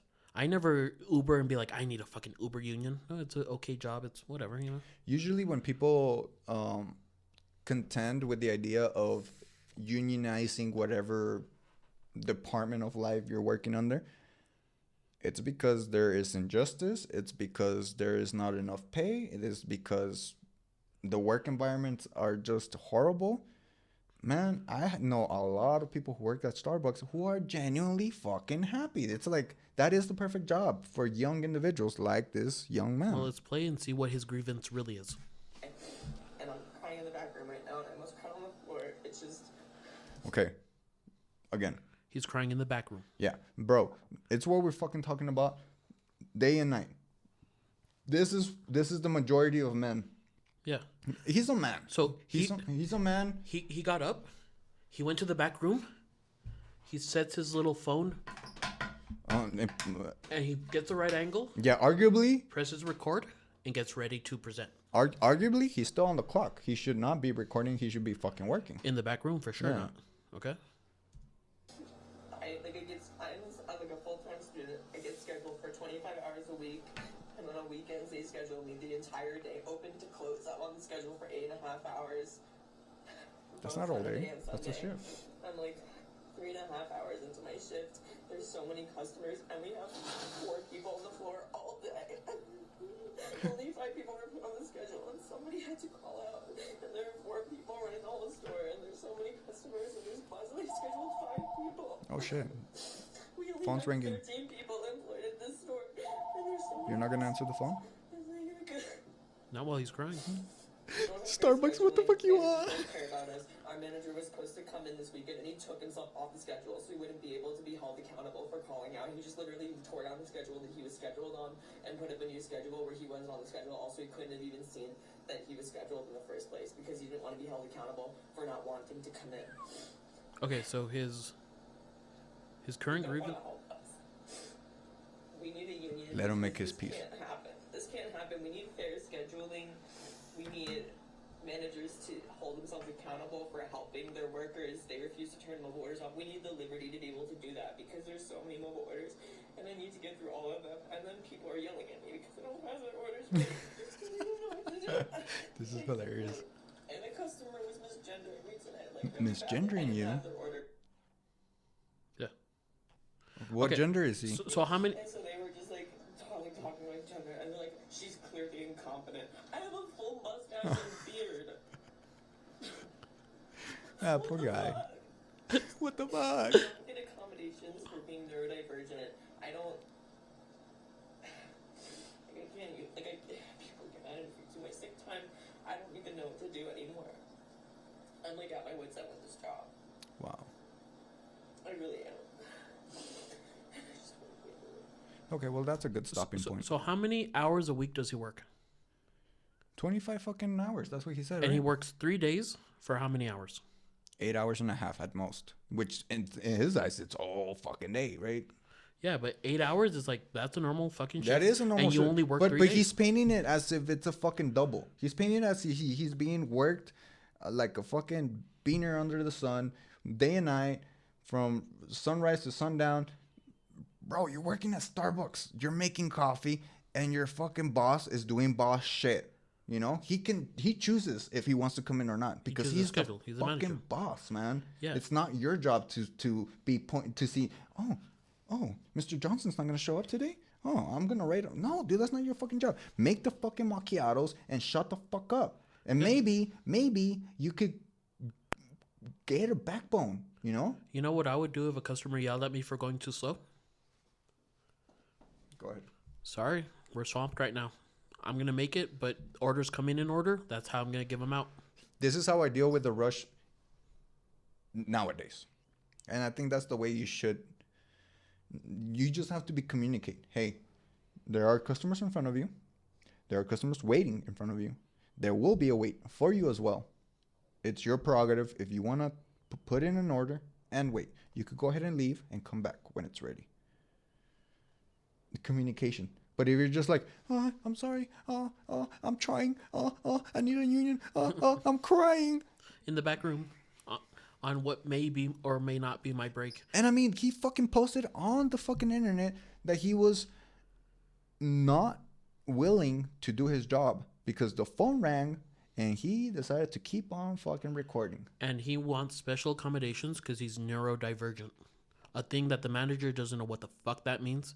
What is neurodivergent? He's either autistic or autism or what's the other one? Asperger's or something. He's okay, but I do feel like regardless of his emotional stability and his strength as a person, he is a man. He's not a fully grown man. He is not a fully matured man. But he will get there. I'm hoping he will get there. And maybe him exposing himself as such a fickle individual will help him grow, because he's gonna read the comments, he's gonna get the backlash. He will get backlash, and I'm not gonna fucking say, so fucking brave, dude. You don't want to fucking make coffees, man. If I would tell that motherfucker what I've gone through, what I've done, for not even half the pay he's getting at fucking Starbucks, AC, not working under the sun, making cold little drinks. Bro. But he didn't post it for the backlash. He posted it for the support. Right. But he's not going to get any fucking support, because I'm watching this and I'm thinking, how fucking entitled do you fucking have to be to say, I cannot deal with my minimum wage? Oh, it's not even minimum wage. Starbucks pays more than minimum wage. $15 an hour at some places. Yeah, dude. So it's like you're getting paid more than the average McDonald's employee. You're getting paid more than the average person your age. And you're working at a fucking base level, entry level job. It's not a career. Because once you know how to do it, it's like click here, pump twice, done. You're going to school, you're getting your degree. Chances are that whatever you end up doing is going to be substantially, marginally more difficult than making a macchiato, a frappuccino. You need to develop, and this is for you, young man, you need to develop a backbone to contend with the boss that doesn't show up, to contend with the customers that are being assholes, and to deal and delegate with your subordinates and your comrades. Simple as that, you know? So I've told the story about like the books flying off the shelf at my previous employment. But the conversation with my boss was, I am not going to do that. And if you try to force me, I'll just quit. Because it's like, the thing that you want me to do is so stressful. I'm not going to do it. You don't like it, I'll quit. Because I'm not going to sit here and be like, I'm being abused and they make me do this. They don't make me do a damn thing. I'll quit. I'll do any other job than have to put up with it. And the boss is like, fine, then don't do it. I'll tell someone else, you know? Yeah, but look at you. You maintained your strength. You let them know where you draw the line. And you didn't go to the fucking back room and start ranting about how you need to be unionized and you need people to stand behind you in solidarity and have them help you make coffee. No. What the fuck is going on, man? Like, it pisses me off because this is coming from a man. It's pissing me off because it's not a woman that's crying like a woman. It's a man crying like a woman. And I know it is insulting for that young man to be called a woman. Oh, it's that young lady over there is just having a mental breakdown. Okay, yeah, that is disrespectful. You are obviously a man with a full fucking beard and mustache, but act like one. Yeah. Yeah, be a fucking man once in a while, and being a man is not going to the back room saying you're being abused or you're being, like, you're stuck. It's like, you're voluntarily employed there. Quit. You have the power to quit and get another Starbucks job. Like, you know? Yeah, you're allowed to do whatever the fuck you want. What you're not allowed to do is feel sorry for yourself and have other people demand for other people to feel sorry for you. Yeah, That's not our job. you all need to come and fight my battles because they're difficult for me. You know, when I feel sorry for myself, that's when I'm like, you are being the most absolutely grandiose bitch that has ever been, like, who has ever walked on the face of the earth. And I'm like, slapping myself around, like, get that shit out of your fucking system, dude. Like, if you're in this situation, it's because of fucking you. Yeah. It's not because of you. It's not because of my mom. It's not because of my dad. It's not because I'm Mexican. It's not because of anything but me and my decisions. And we're living in a life and in a world now where we can all be born peasants and become kings. But if you're fucking crying in the back room asking for clemency from the world, you're going to get chewed up and spit out and stepped on. Yeah. 100% of the time. Yeah, because there's some person in the application role who wants that job, who would not bitch about $8 an hour and you only have to work the weekends while you're going to school. That sounds awesome, you know? Dude, you're going to fucking school. What you expect, you know? Like, obviously, that is the stepping stone. And obviously, you are going to have to flip burgers. You are going to fucking have to put the fries in the fryer and you are going to have to make the fucking cappuccino 1 million times for the 1 million assholes that like to get their fucking Pumpkin Starbucks. Spice started. You gotta set them out, you know? But it's like, imagine his future employers being like, if we hire him, he's gonna be a little bitch about it, and then we're gonna get in trouble because he's gonna call his little neurodivergent whatever, and we're gonna seem like the evil people. We're not gonna hire him. Yeah, and it's a big fault on him to not only record, not only stop doing his duty, but posting it like that. Like, you're putting your company in a really bad situation. You know, they give you the opportunity. They didn't have to. Yeah. You could have been a fucking full-time student with no fucking job. And maybe you wouldn't be stressed. Maybe you wouldn't be fucking crying, but you would be broke. Yeah, people don't like when I talk down about jobs, but like I talk down about my job, but his job is like, pour this, pour that, here you go, thank you very much, da da da. I always say, like, I don't have a real job. I go in Uber for 13 hours, which is me behind a wheel just do. What I think of real jobs are the people working on the roofs, the dun, the heavy lifting, my ass goes and I'm like, I'm going to listen to this podcast and... Well, a job is a job. Yeah. Whatever pays the bills. Work is work. Whatever fucking breaks your back. But a career, that's what we're all headed for. That's what we all want. Yeah. You know, we all want to become masters at something. Again, going full circle. We want to be the best, at least at one thing, right? We want to be world champion. We want to be the best mathematician. We want to be the most eloquent philosopher, etc. This guy wants handouts. That's not what men do. Well, that's what women do. Women put on their makeup. They put on their... And don't get me wrong. Extra mascara so it smears. Dog. Honestly, the way things are, some women are admirable. Some women are like, fuck, you don't need to give them anything, you know? But that's what women do. They put on their makeup, they put on their dress, and somebody's going to give something to them. And they don't have to ask for anything. Yeah. You know? But us men, nobody's going to give us anything. No matter how well dressed we are. Nobody's going to do anything for us. No matter how fucking amazing we are.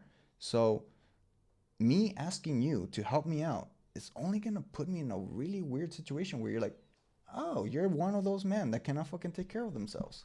Well, did I tell you the story about the gringo theory with Ubering? No, you didn't. Tell Okay, us. so I get a call to Gringo Theory, which is like a local bar. It's like a cool little hip bar. I show up. I'm looking for Cassandra, I guess. You know, and I'm parked there. Some girl is like crying and walking towards me. It looks like she's naked. She's not. She's wearing a bra that's colored the same color as her skin without like a t-shirt or anything.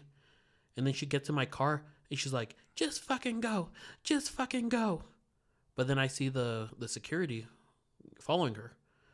So I'm waiting. And she's like, why are you waiting? Just fucking go. I'm like, well, security's coming. I need to make sure everything's okay. You don't have a shirt. I don't know what's going on here. Security comes. I'm like, hey, what's going on?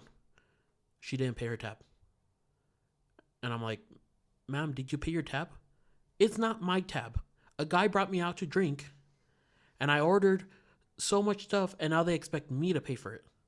And I'm like, yeah, because you drank all that that alcohol, you need to pay for it.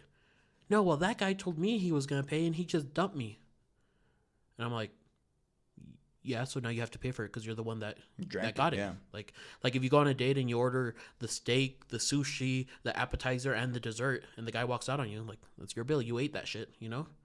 And she's like, just go. I'm fucking done here. I'm just fucking done here. And I'm like, I'm canceling this ride. Get out of my car. Everything's being recorded. And please go pay your tab. You need to pay for it. Fuck you, you stupid bitch. Fuck you, you fucking cunt. Da, da, da, da. And she goes to slam the door. Security holds the door so that she doesn't slam it. And security's like, yeah, we're just going to follow her and call the cops.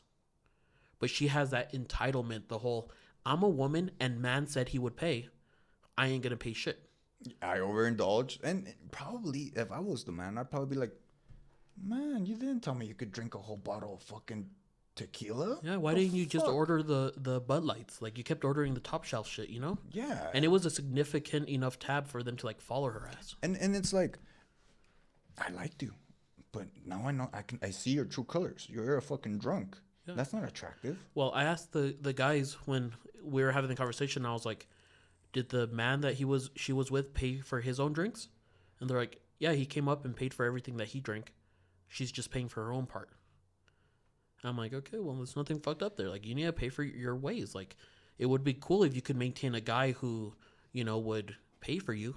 But the way you're dressed, almost naked, the way your attitude is, you're crazy. The guy probably said, I'm going to go pretend to take a piss, pay my tab, and get out because this bitch is crazy. Yeah, man. I mean, I can already imagine that woman. And being on a date with her would probably be disastrous. And it would be embarrassing for me to be walking around with a half-naked girl who I'm interested in, but not anymore, because not only is she half naked for the whole world to see, she is an alcoholic. She's trying to squeeze every dime out of me drinking, you know? She's not even asking for a Gucci bag or she's drinking my money. Like if it's her money, like if she's the one that busted her ass off. And I'm like, yeah, this is a good stopping point. This is where I could probably part ways with this bitch, you know? And I could probably pay my tab and bounce. You know? Well, so for like 2 years, on Tanya's birthday, we would go to Payway. Which is Orient right here on close by. It's an Oriental whatever. I hated it, but I'd take her because it's her birthday. And then like one day she wanted to go eat there, so we went and ate there. And I'm like, do you even like this food? Like, I really never like it. It's never really good. Do you like it? And she says, no, I don't really like it either. But it's less expensive because last time, the first birthday I had, you took me to P.F. Chang's and they came out to like 100 and something. So I thought Payway would be not me asking for the cheapest Chinese food, but also not a buffet. It's like somewhere in the middle.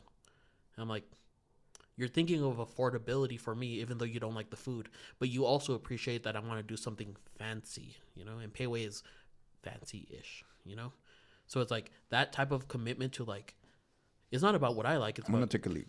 It's about giving you a little leeway to not only be a man that gives good gifts, you know, I'm not going to be like, don't take me to the Payway. Take me to the China One buffet off of Crackhead Lane and Martin Luther King Boulevard, you know? Instead, she's like, okay, this guy wants to pay for me, but if I tell him P.F. Chang's the one that I actually like, his ass is going to order the appetizers and all the good stuff. Instead, I'll take him to Payway, and at Payway, the bill never comes out to more than $40-something. So that commitment to like the relationship, even though she doesn't like it and I didn't like it, and it was kind of funny whenever we figured out we both don't like it, because I was like, yes, I like it because it's your birthday, and if I tell you I don't like it, you're not going to want to come here, so I'm going to have to pretend. But I don't like it, she doesn't like it. We're both suffering together. Her for her commitment to me, and me for the commitment of wanting to give her something that she likes. You know, so that's beautiful. That's a lot more beautiful than dumping the girl at a bar and her running off with just nothing but like a skin colored bra, saying that she's not going to pay because of the drinks, you know? It's rare, but please find those people. And part of finding those people is, if they have everything, why would they give you anything? You have to find people who have some flaws. Hopefully a person who could admit to their flaws, but really admit. Because a lot of people, you know, what are your flaws? I'm too loving. I'm too kind. It's like, bitch, no, that's not your flaw. But when you find someone who realistically tells you their flaws, then you're like, oh, you're straightforward. Those are your fucking flaws and a half. Like, you're willing to look at the bad that you've done in your life and move forward from that. You make a good partner. Unlike the people who, their biggest flaw is that they love too much. And it's like, like, this isn't an interview. Like, be real with me. It's been a few months. Like, You know what sucks though? I'll be right back also. And I'll continue this, but it's a little bit disconcerting for me because, to his point, you open up to somebody, you let them know what is what, and what your insecurities are, your proclivities, and just where your shortcomings are really at.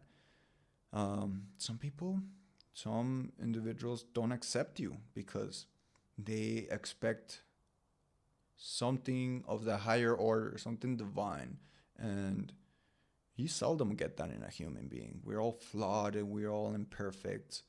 And so if I open up to somebody and it's scary, because they're gonna be like, damn, that's fucked up, dude. That's bad. That's horrid. That's ugly. That's not something I can see myself with, and it's understandable. But I do feel like a lot of people forget that they also have their fucking skeletons in their closet, and we are sweeping shit under the rug, expecting it not to stink, Me personally, I'll be completely honest, but I do fear sometimes about, opening it up to somebody and just being rejected for that, I think that's even more scary than just simply getting rejected, because it's a face value. You obviously didn't like me, you didn't find me attractive, etc. But if you did like me at first, and then I tell you who I really am, and then you don't like me, man, that fucking sucks. Okay, so to go off a little on that, I'm going to call him Kanye. Why not? I had a student named Kanye, right? Yay. Yeah, Ye, formerly known as Ye. And I also had another student, let's call it Julian. Julian, you look at him, almost retarded. There's something not right there. He's weird, he's whatever. Kanye, cool dude, Mr. Suave, super quick, super witty, super ta. So, Julian, every fucking morning, hi, mister, are we going to go over the math? I'm like, fuck, bro, like, every day? Like, get off my fucking dick. Like, sometimes I want to come into work and just, like, sleep away the grogginess, But he'd be there. Now, Kanye, super low grades. And one day I pulled him out, and Kanye's all about his fucking, his identity, his persona, his whatever. I take him out to the hallway because I can't have this conversation in front of anyone. I take him to, like, the hallway into, like, a stairwell. And I tell him, when the fuck are you going to get your life in order? Because you're here. You know how retarded you look? And he's like shocked that like a teacher type person is saying that. I don't look fucking retarded. I'm like, yeah, you do. Julian right there is actually retarded. And he has a better grade point average than you. You're fucking pathetic. You're more retarded than Julian. And you look that. That's what people perceive. They think of you as that retarded. No one has ever told me that. No one. I'm like, of course they don't, because you're too suave for that. But look at your GPA. How long are you going to be like that? Let me see your bank account. What's going on there? What does that matter? I'm like, because I bet it's in the negative. Like, when are you going to get your life in order? Stop playing this game of go to high school and do good. Like, he's like, well, I'm going to become something. I don't know what the fuck you think. I'm like, yeah, but not with your work ethic. This retarded kid who comes in, who looks retarded, he's going to become something because he tries hard every day. If you tried a little bit, you would go beyond. And then he says, well, what do you want my bank account to be at? And I'm like, I want your bank account in life to always be at $10,000. Bet. Fuck you. Da da da. He gets all pissed off. He starts turning in his assignments. He starts getting his GPA up. He starts like giving me snide comments like, I don't look retarded now, do I? Because he has like full A's, He graduates, and then I still work there for a while. He comes back and he shows me his bank account. It's at $100,000. Oh shit. I'm like, oh, cool. That's a little bit better than $10,000. Yeah, you said I wouldn't become anything, and look what I got. I'm like, oh, that's good. That's what I wanted. Mission accomplished, you know? Is this story gonna end with you taking credit for his success? A little bit, but the credit No, was no, no. me being mad and saying, fucking get your life in order because you're more retarded than the stupid looking kid. Thomas, sometimes you really do need somebody to kick your ass and get you back on the path, you know? But it's his ego. Bro, I was that guy too. I was that person too. And yeah, definitely ego, definitely some sort of rebellious streak that you want to accomplish. But I was called this. I was the smartest. I was a smart individual who was trying very hard to be stupid. Okay. You know, that's what I was told by a teacher in Keys Academy. So I was an outlier inside of that compound because there's nothing but rejects, misfits, drug dealers, borderline criminals. Like, we're all one step away from being in jail. All of us there. Yeah. All of us are there. But the teacher was able to recognize that I wasn't necessarily a knucklehead like everyone else. I was trying hard to be like everyone else in that place. And it's, you know, it's hard from our perspective because I'm a really good analyst of like intelligence. This Julian character, he is truly retarded, below 80 IQ, truly. But he's passing algebra 2. And then you get this kid who's super highly intelligent. Like, I remember one time I picked up, what was I calling him? Kanye. I once picked up Kanye for lunch attention. And he's like, how long do I have to be there? The second this paper is 100%, you're free to go. You finish it before we get there, you're free to go lunch.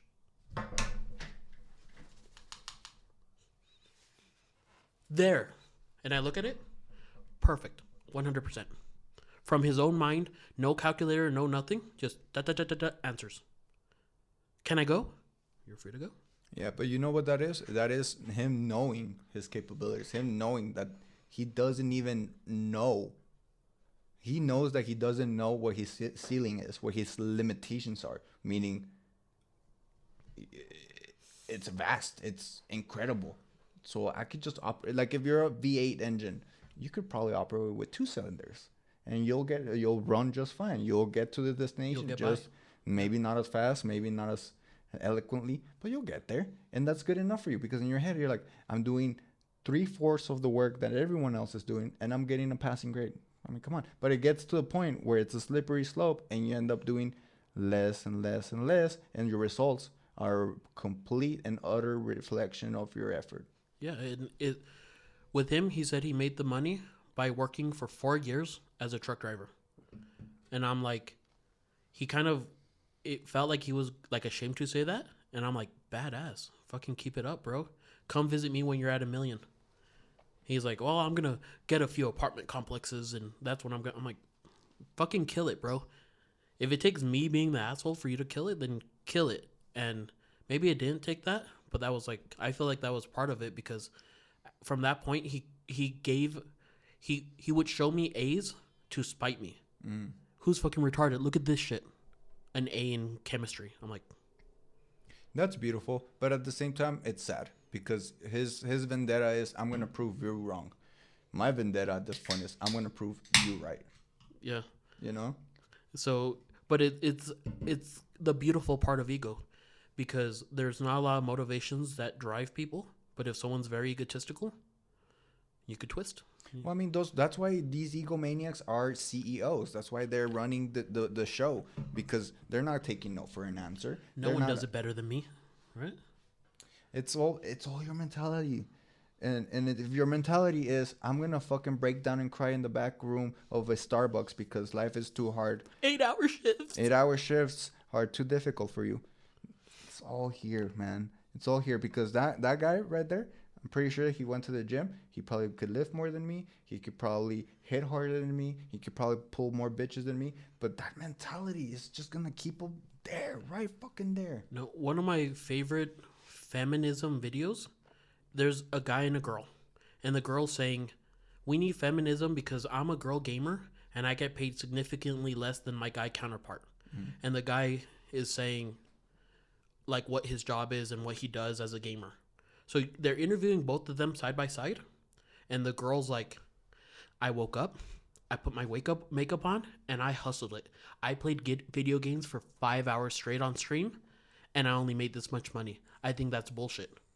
And then the guy comes up, and the guy's like, yeah, most days I play video games for 22 hours. I stream the whole thing because I'm trying to get the world record at the Super Mario 64, whatever. So I play the same thing over and over again, and then I use the restroom, go to sleep, and then wake up and do another 22 hours. But she's saying, we need feminism because I'm not getting paid enough. And it's like, you're putting in 5 hours of effort. Versus the 22 hours of the counterpart that you're trying to match. And people watch the counterpart because he actually gets the world records. And they ask the girl, how many world records do you get? And she's like, it's not about that. It's about loving what you do and playing the video games. And it's like, no, it is about that, because once you're at that higher echelon, you need to be that crazy motherfucker that's putting 22 hours in, not the little bitch at Starbucks putting barely an 8. Or this other girl who's putting a 5 and trying to, it's so hard for me to put on my makeup. It's so hard for me to, it's like, well, you're not doing as much, you know? It's like me going to the gym being mad that other people have good muscles. It's like, how many hours have you been in here, bitch? Like, you don't deserve these good muscles. Brother, I fucking hate that I have to plug in Andrew Tate here and there, because I like the guy, you know, but he's getting a lot of light under the sun, so he doesn't need me to talk about it or about him. But he did mention one thing, which is a very, very true statement, especially because it correlates with what you just said. Men and women are like this. Just generally speaking, again, there's those boss bitches, and then there's the hustlers. There's just a plethora of individuals, but in general, men and women, here's the difference. You teach a woman how to make $1,000 in 1 hour. What's she gonna do? What's she gonna think? In my mind, in the woman's mind, she's probably thinking, oh, great, I only have to work an hour a day. And I'll be good for a week. Or 2 Men, weeks. you teach them how to make $1,000 in an hour. You're like, fucking awesome. Now I can make $18,000 a day. Mm-hmm. So that's the difference, you know. They instinctually put on a comfortable ceiling, and we are constantly breaking through limits. That's what men do. That's what all men should be doing. If you and I are constantly on the fire, forging ourselves to be better than who we were yesterday, it doesn't matter if these guys are crying in the back of a Starbucks, because we are the majority, you know? Yeah, it's kind of like the meme where it's like, men think it's okay to live like this, and it's like an apartment, and there's like a TV on a cardboard box and like a lawn chair, and it's just like the opposite would be like women think it's okay to live like this, and it'd be like a fancy apartment full of all the fixings, but it's like, where the fuck are you getting the money? You're living in an apartment. You're supposed to be hustling it with the fucking lawn chair and the bed on the floor so that you can make it. You're not supposed to be living in luxury when you can't afford it. Yeah, and then women have a lot of underlying betting systems. I don't know what to call it, you know? Like, how much money do you make? How tall are you? How big are you? How, you know what I mean? Can you kick 9 out of 10 dudes' ass? Can you do this? Can you like, we're being tested on every level of all levels, right? Yeah. And we say, oh, she has to have this big butt, small waist, and a pretty face.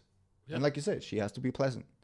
And now we're misogynistic. We're this, that, and the other. We're gross. Bro, we have standards too. We want things too. Yeah. You know? We don't want you to be fucking boss bitches making $100K a year or all that shit. My wife bought me this. I don't care, dude. I don't Makes me look care. like a bitch. I don't care if you're CEO. I don't care, because I don't want a boss bitch in my kitchen, because she's gonna have me cooking and washing the dishes. You know what I mean? And she's gonna spank me when I walk by. Yeah, what the fuck? No, dude. Like, there are men, like the Starbucks kid. He could probably benefit from a boss bitch. Not me. Not me, because there cannot be two chefs in one kitchen. You know? There cannot be two chiefs in one tribe. You know? Yeah, no, one time I got in trouble because at the workplace, a girl was saying, "Why is it that Thomas is getting paid $16 an hour and I'm not?" And in front of God, Wait. But how did she find out your wages? because she saw like my printout on the computer. Oh, that's fucked up, man. Yeah, she saw the printout that I was getting paid $16 an hour. That's personal information that she shouldn't have even fucking known. Well, she knew it, and I said very brazenly, "Because you don't have the skills like I have." And then I got sent to the office, and we need to talk about workplace, whatever, and conduct. And I'm like, How the fuck are It's you in the true. wrong? How the fuck are you in the wrong? You I'm didn't not. say anything bad. I'm not. Like I have my the question, skills that no, she no, doesn't. Thomas. But answer me this: like, why the fuck did you get sent to the office and her questioning information that she shouldn't have had in the first place? That's okay. Because I openly accused her of being less than me. Oh my god, you're just fucking stating facts. Like I am more knowledgeable. I am better than you. No, I mean, like we've had this conversation, but I think this is an easy one. Like I know more than you in terms of fighting. So if we fought, I would probably win.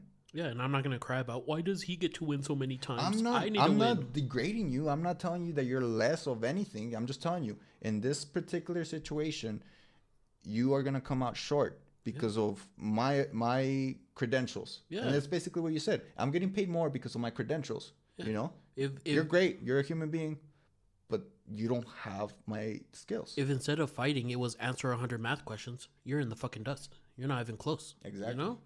Like not even close. And if you're realistic, you're not gonna fucking pretend like it's a competition. You're not gonna fucking go out of your way to make a point. Yeah. Like I'm gonna be like, well, see, if we're getting paid for fighting skills and you're getting paid triple, I'd be like, well, yeah, like, Bro, what the fuck are they getting off of me? remember Eric? Yeah. Kung Fu guy? Yeah. There's another Kung Fu guy. I'm Oh. gonna spar him. Yeah, what's his name? Cause you know how Eric didn't ever want to fight me? Yeah. I think Eric would have beat my ass. But at the same time, I have my tricks under my sleeve. I Yeah. think that if I because these guys there are two types of fighters, right? Close wrestlers and boxers. We're right here, right? These Taekwondo Kung Fu guys, they need space. So they could be acrobatic and they could throw their techniques, their flying, spinning shit. Yeah. If I'm able to attack him right then and there, I don't know what his hands can do, but at least he's not going to be kicking me in the face with a spinning wheel kick, He has pretty good kicks, but I feel in order for you to become a better fighter, you need to sit down and study your opponent. Because I feel like you take every opponent as like a block of meat instead of a person that has flaws that you could exploit. Yeah, but I mean, if you're fighting somebody unknown for the first time, you have no. yeah, you have to do your analytical, you have to study them in the moment, Mm-hmm. And of course, you do see, okay, if I feint or if I make a jerky movement, okay, he raises his hands, I could punch him in the body. Okay, I he drops his hands, I could punch him in the face. Like those things are very clear, but these spinning attacks are extremely dangerous, Thomas. They're extremely dangerous and extremely powerful, but they use up. This is what I have going for me. Those techniques, each one of them, use up a lot of energy. You have to be extremely accurate, and you need space. Yeah, So, with Eric, if you want to take him down, you have to attack his cardio. He has trash cardio. yeah, so I would have to like eat a few shots in order for him to like. You have to wear him down, and then his lungs will kill him. Not your punches or anything. It's his lungs are very damaged. Yeah, but I mean, I'm not fighting Eric though. That's the problem. And I Fighting don't the even, other guy. dude. Honestly, I don't even know who the fuck I'm gonna fucking spar with. I don't know him. I just heard stories about him, and everybody's like, you know what would be a great matchup? You against this guy. This guy does this, that, and the other. And in my head, a little bit intimidated, right? Because these guys respect me and my abilities. Mm-hmm. They know I can throw down, but now they're boasting this guy as a force to be reckoned with. Now I'm excited, but I'm also concerned. I'm like, what am I getting myself into? I'm sure it's gonna be fair, and that's all that matters. That you know that the person that you're fighting or sparring with will be fair. Like once you're down, if he wins, he's not gonna keep pulverizing your face. It's gonna be a fair, honorary gentleman's battle. Yeah, so it's gonna be a test of skill. It's gonna be whose martial art. Yeah, it's is, not like a ghetto fucking. He pulls out a Shangan. yeah, because I don't know him, so I don't have any animosity or. I actually respect him. You know, I don't know him, but I respect him because he doesn't know me and he's down to fight me. That's awesome. You know. That's the beauty of that sport. Fighting without the emotion of being this, that, and the other. We're fighting on a respectful playing field. Let's play. Yeah, that's why I love sparring because no matter how intense it gets or how personal it might be in the moment, after the bell rings, you guys are brothers again. You guys are training partners again. You know, you're no longer foes. Yeah. You know, and the pressure of it all, you know, like your honor, your ego, your embarrassment, it goes out the window because you guys are friends and you guys are just developing. It's winning a board game, not winning a divorce settlement. Exactly, dude. Exactly. And so if I had some sort of actual animosity towards somebody, that actually fucks with me, dude. That actually fucks with me. I feel my heart just leaving my body and I feel my anger just getting the best of me. Man. But again, I do have to confess, you know, like I haven't really fought like that in a while and I'm nervous. I'm really nervous. Fuck. One it wasn't a fight, but one time me and another individual went to like a Chinese place. There was like this drunk huge guy messing with like the staff and like cussing and stuff, and there was kids there. They were having like their birthday party there or something. Mm-hmm. And it scared me because I was with a friend who supposedly likes fighting, and he was sitting there like a bitch. And I had just handed him a pen, and he's like, "What's this for?" I'm like, "Look what's going down. Like, in case we need to take this guy down, let's do it." And the guy's like, "That's not my problem." I'm like, "You're the fighter, bitch. Like, what the fuck do you mean it's not my problem?" And he's like, "No, let's just..." So I stood up because there's a kid's birthday party, and the kids are getting scared because he's like cussing and drunk and stuff. This guy's huge. He's fatter than me, taller than me, bigger than me. Apparently, he's a firefighter. And you know, I'm like standing in between the kids and him. He's like, "What's your problem?" I'm like, "You're my fucking problem, and you're not gonna be my problem for long. You need to get the fuck out of here." And he's all drunk. He's like, "I'll fucking kick your ass." I'm like, "Throw the first blow, bitch. Let's go." He wussed out. Yeah, and he's like, "What the fuck?" Because me, 5'6" nothing versus him 6'7". He's like, "Why is this fucking chihuahua barking at me?" You know? I'm like, "Yeah, go ahead. Try whatever the fuck you can. Or get the fuck out of here." And then, you know, he's weirded. And, you know, the family members are like protecting their kids or whatever. And I'm like, "I know your license plate. I know your everything. So fuck around. Let's find out. Let's find out right now, bro." And I'm like hiding my pen ready to stab him in case he does anything. You know, and the bar staff's like, "Yeah, man, you just need to get out of here. You need to go already. We're going to call the cops on you. We're going to..." And then he walks out. And what I think is like, I have no skill. I'm no one. One punch to my face, I'm down. You know, he could flick me and I'll probably die. But I have to stand that battle. Whereas this guy who's like Mr. Fighty McGee is right there being a bitch, still sitting down eating his fries. I'm like, what the fuck is this? Like, you're supposed to back me up, bro, but you didn't. Oh, so you even like you did the right thing. You stood up for the most honorable ideal that you could possibly conceive in the moment. Yeah, random kid. You put yourself in the line. Party. You put yourself in the fucking line of fire, and your friend didn't even stand behind you. No, and he's the one that has the skill in fighting. No, he doesn't have shit, and I'll tell you why. Because if you boast about it, and when shit hits the fan, and you're nowhere to be seen, that's all it fucking is, dude. I've had friends who are like, "Yeah, man, I'll die for you. I'll do it." Those are the same motherfuckers that'll rat on you. Those are the same motherfuckers that'll betray you on a heartbeat. So, again, you have to vet people. I talk a lot of shit, but I know for a fact that, look, this is where I'm coming from with fighting. I just like fighting. I'm not gonna say I could beat everyone up. I'm not gonna, because I'm a small dude, you know. But I have taken down giants. So you're quick, bro. For me, it gives me confidence to know how to fight. But what you did, You showed supreme confidence even when you didn't have a right to be confident, you know? And it wasn't a fair fight because I was gonna like stab him in the neck because I was like, other than that, there's no way I could beat this guy. That's all what manliness is about. It's about being brave, you know? It's about, even if you don't know shit, but you see something going on that's wrong, you go out and fix it. That's your responsibility. You're supposed to protect your community. You're supposed to protect your friends, your family, etc.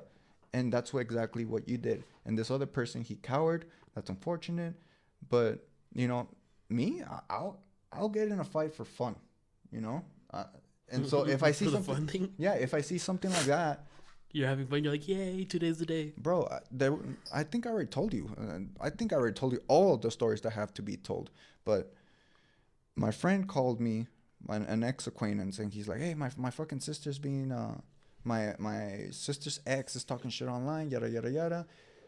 We go and we start talking shit to him. We meet up and my acquaintance, I'm not even gonna call him my friend, my acquaintance, he's like, oh yeah, well let's fucking do it then. And the guy, he's like, if you touch me, I'm gonna press charges on you. And my acquaintance, he looks back on me like you see, bro, he's gonna press charges. Bro, I took off my jacket and I was like, you know what, bro? I don't even give a fuck if you press charges on me. You and me, let's scrap. Yeah. Fucking threw down, you know? Not my beef. Didn't know who the fucking person was. But I just saw that my acquaintance was cowering. I'm like, I came here for a fight. If I'm not going to see it, I'm going to fucking do it. I'm going to fucking fight. Yeah. You know? So with me, it's always there's a line and there's like 2 warnings. I'll set the line. There's 2 warnings. That's fair. If you cross the line twice, I'm not going to give you a chance of a third time. I'm going to fake out and try to do as much damage as possible because I drew the line. You transgressed twice.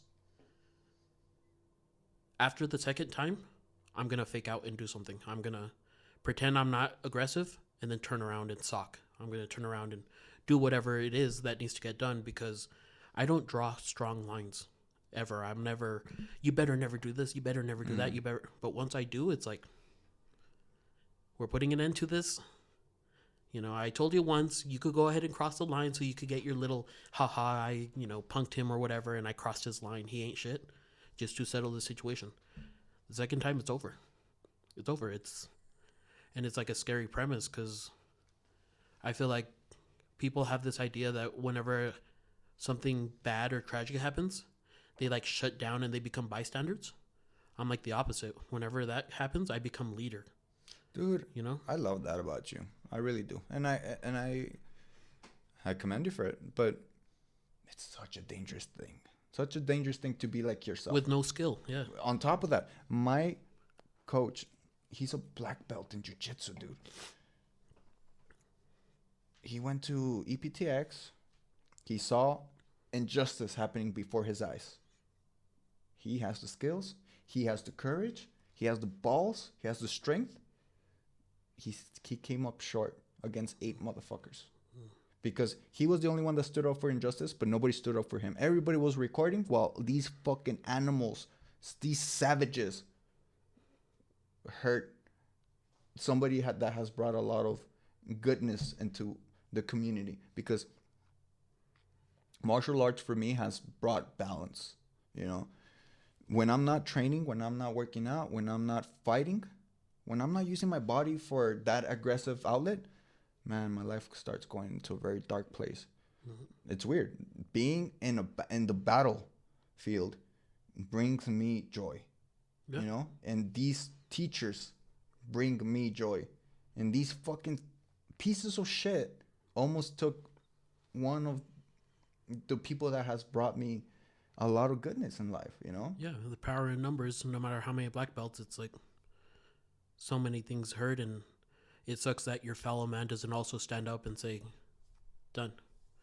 Everyone's kind of about themselves. Did you see what happened?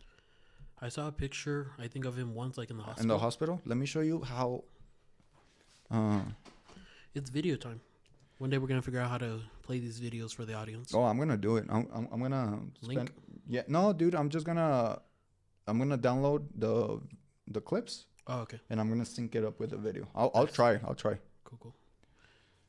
Nah, the bystander effect has happened so many times, and there's sometimes I'm commanding people, and it's kind of like, why am I? Like, I'm the least.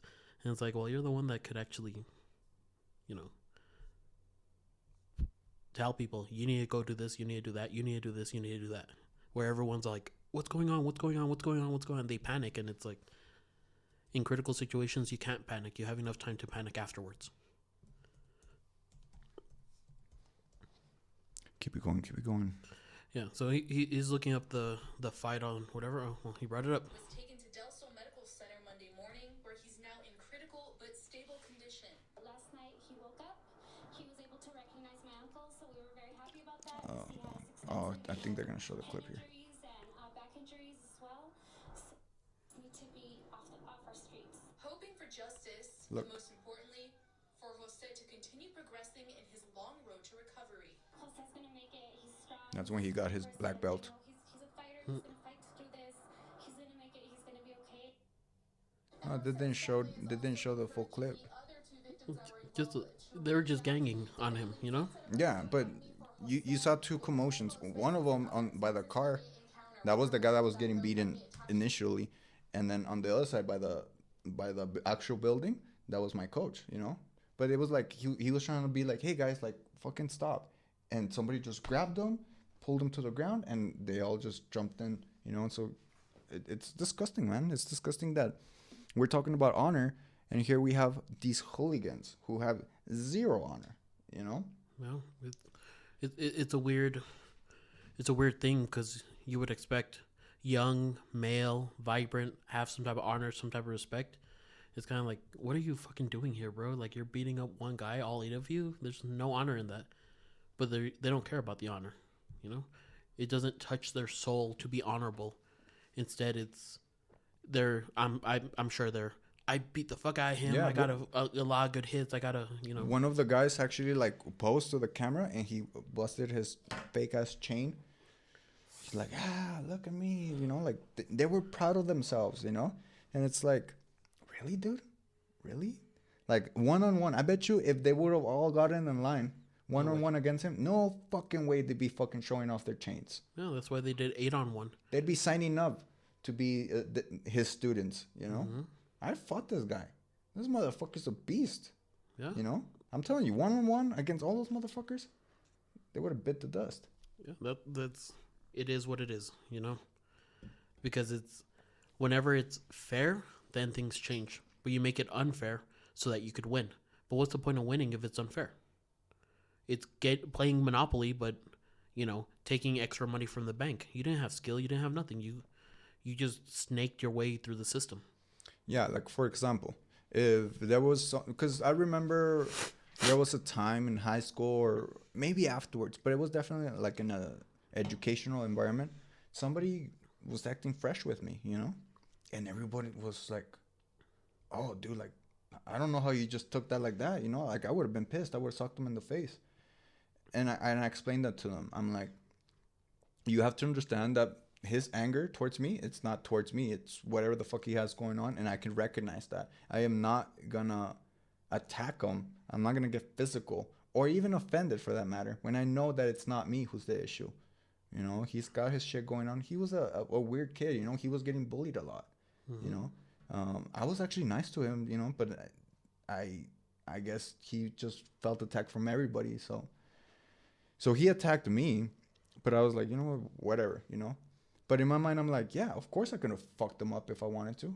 But first of all, me knowing that I could fuck him up, there's no challenge there, you know.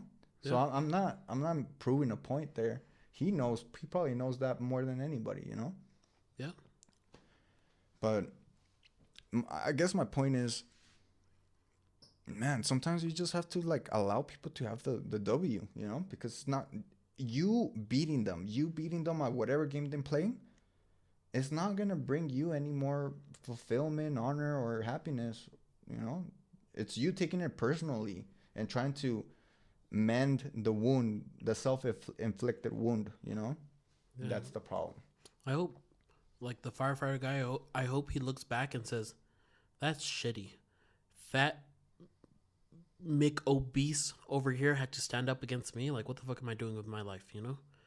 Like, you know, when random, normal looking ass people have to come and stop me from, like, maybe I need to stop getting drunk. Maybe I need to stop doing this shit because, like, what the fuck was I really doing, you know? I mean, we've been growing up together, and so you've seen me at my lowest and my worst. And one thing that I can say about you is you don't scold me, you don't condemn me. You understand where I'm coming from. You understand that there's an underlying reason for all the madness, you know? And you just give me this soft suggestion. Hey, maybe don't do this. Maybe stop doing that. And look, I'm still alive, and I am listening to you. No, you're gonna do well. I hope so. I see the future.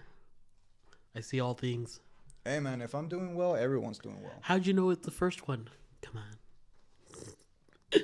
Shit. Bro. What do you mean, how'd I know? That fucking poster, dude. That's yours. It's pretty bad. I like it. It just wouldn't fit here, you know?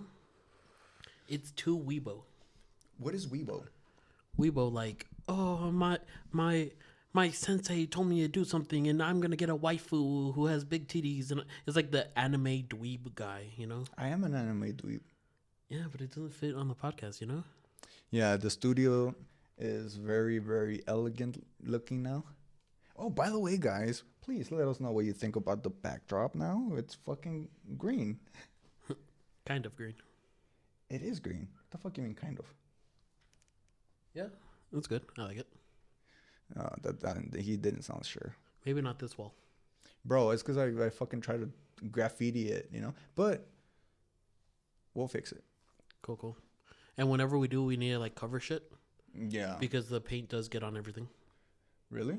Yeah, like, the laptop had some paint, and, like, over here, there's a lot of things that had paint, so I had to, like, put alcohol on a lot of stuff and, like, rub it out.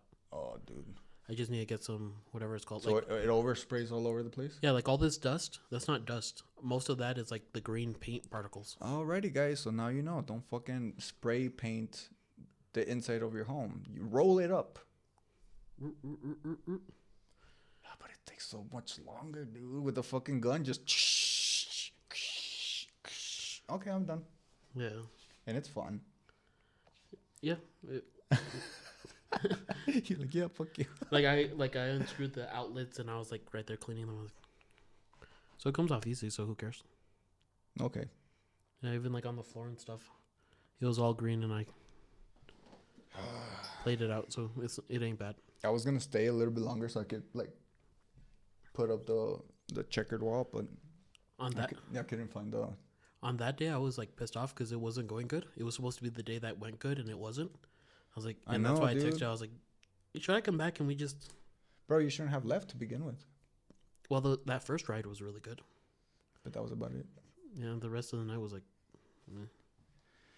yeah. But you need to realize what your goals are, and then act accordingly, because you can't have everything. You can't be a good singer, songwriter, artist, intelligent, NASA scientist, but we all think we're an expert in everything. But get that one thing that you actually have a chance at and become as good as you can in it, because it's you want something that you're good at to be your shining attribute, because it's like, why is it that Tommy got this and that and such a good score on the SAT? Because my ass was sitting here reading through books, and I could complain also. Why does that guy over there have the suave abs and the nice whatever, and then because he was fucking hustling it? Oh yeah, why is it that she has a good makeup set and this that? Because she hustled the fuck out of it, And don't try to make goals that you admire. Make goals that you're good at, that you could actually accomplish. Because there's some goals that you could be admiring them, but if you're realistic with yourself, you'll never have the level of discipline necessary to gain those things, because it takes an autistic level of discipline. But there's some things that you're already kind of good at, you keep going into, you're going to be badass. Which, for you, I would say your art. Your art is good, but I don't see enough of it. Yeah, dude, I'm definitely creating more art. I'm working on a piece right now. And it's going back to like my early days, like when I was a fucking kid and I would like paint whatever nastiness came to mind. Yeah. Bro, Dark lines, bold. yeah, dude, honestly, my art back then was dark, but it was fulfilling. Now it's more somber and maybe grim, but it's kind of, oh man, I don't know. I'm painting a lot of sunsets, beach. I'm very into water, bodies of water. So I'm painting rivers, I'm painting oceans, and I love it. But at the same time, like I'm not getting that nastiness out. That was my catalyst to relieving myself of such nuisance, and now that I'm working on this piece, I can feel like I'm leaving this demon in the piece, and I feel lighter. Yeah, and if I think your art is good, I think you should do more of it, and I think that's a field that you could be better at than other people. Because there's a lot of people who do art that's just like, you don't got it, It's like, oh, look at this and you see it, and you're just like, oh, it's great. You look at it, you're like, My sister, my little sister, she is an artist. I think she's a natural, but she doesn't have the passion. Like we were both born with creativity, but she doesn't exploit it. At least not like I did at her age. I was constantly doodling. I was constantly sketching. I was constantly, trying to get the anatomy right of eyes, lips, hands, difficult get things. the right proportions, right? And she's just very passive about it, and it's like, okay, well that's her, right? But man, she does have potential, and conversely, me too. Like I have proven potential that I'm not exploiting. No, it's keep at it, because there's not a lot of things that you're gonna be the best at, but if you have a chance, take that shot. I've seen so many people kid themselves, and I'm like, you ain't gonna do that. Like, you're so far below the curve, you're never gonna make it. I'm gonna be a doctor. I'm like, you can't pass algebra 1. What the fuck do you mean you're gonna be a doctor? Like, no, But then they find something that they're good at. I'm like, take it all the fucking way. Take it all the fucking way. Like, you got it. You're good. You're the person for that job. But we idolize people and we want to be like them, but we never want to see what it takes to be like them. It's like, you see the end result, like Conor McGregor. Man, that guy, he made it look easy, but we did not see all the hours in the gym, all the broken and injuries. Imagine he wakes your ass up at 4 a.m. and all day long it's like, we're gonna be doing the Conor McGregor workout. By 8 a.m, you'll be like, when the fuck does this end? This is barely beginning. We're at breakfast number 1. Like, we still have the marathon. We still have this. We still have the fucking, 5 hours of boxing practice. We still have the. And after a day in the shoes of that man, you're gonna very quickly realize, man, maybe I am not cut out for this. I want to be a Navy SEAL, but fuck, man, those are different breed of men, and I don't want to insult them with lumping myself into their category. They're savages. They're elite soldiers. I am an elite. I'm going to sleep in on Saturday because I worked very, very hard editing the podcast. That's who I am. I'm not going to fucking drown myself in the San Diego shore. I used to tell my friend, once they start paying for people to masturbate, watch Netflix, and smoke pot all day, then you're going to be a millionaire. Until then, let's see where it goes, Oh, and by the way, if that's your angle, you want to be Mr. Big Bucks or Mrs. Big Bucks, you need to start more than one business. You need to, like you said, be autistic about it with maybe at least 3 business ventures. One or 2 at least has to be passive income, where you're just like waking up and there's money in your bank. Yeah. You have to set it up like that in order to get there. If that business will make you $1 extra a month, it's worth it. But a lot of people don't have that mentality. They have I'm going to get in and make thousands of dollars every week. They don't have the mentality of like all that stress just for $1 a month. That's how you start. Yeah. And Jordan Peterson, that's the man that I should be plugging in a lot more often on the podcast. A lot of my ideas are not original. They come from that man, you know? He preaches making up your bed every morning. I don't. Such a fucking... I did. It's such a fucking travesty that something so innocuous and mundane can be so difficult. But it makes a difference. Start making your bed every day. Start working out every day. Start meditating every day. Shit's gonna compound and something's gonna give, you know? The pain you feel today is a pain you don't have to... No, the pain you feel today willingly is a pain you don't have to feel later.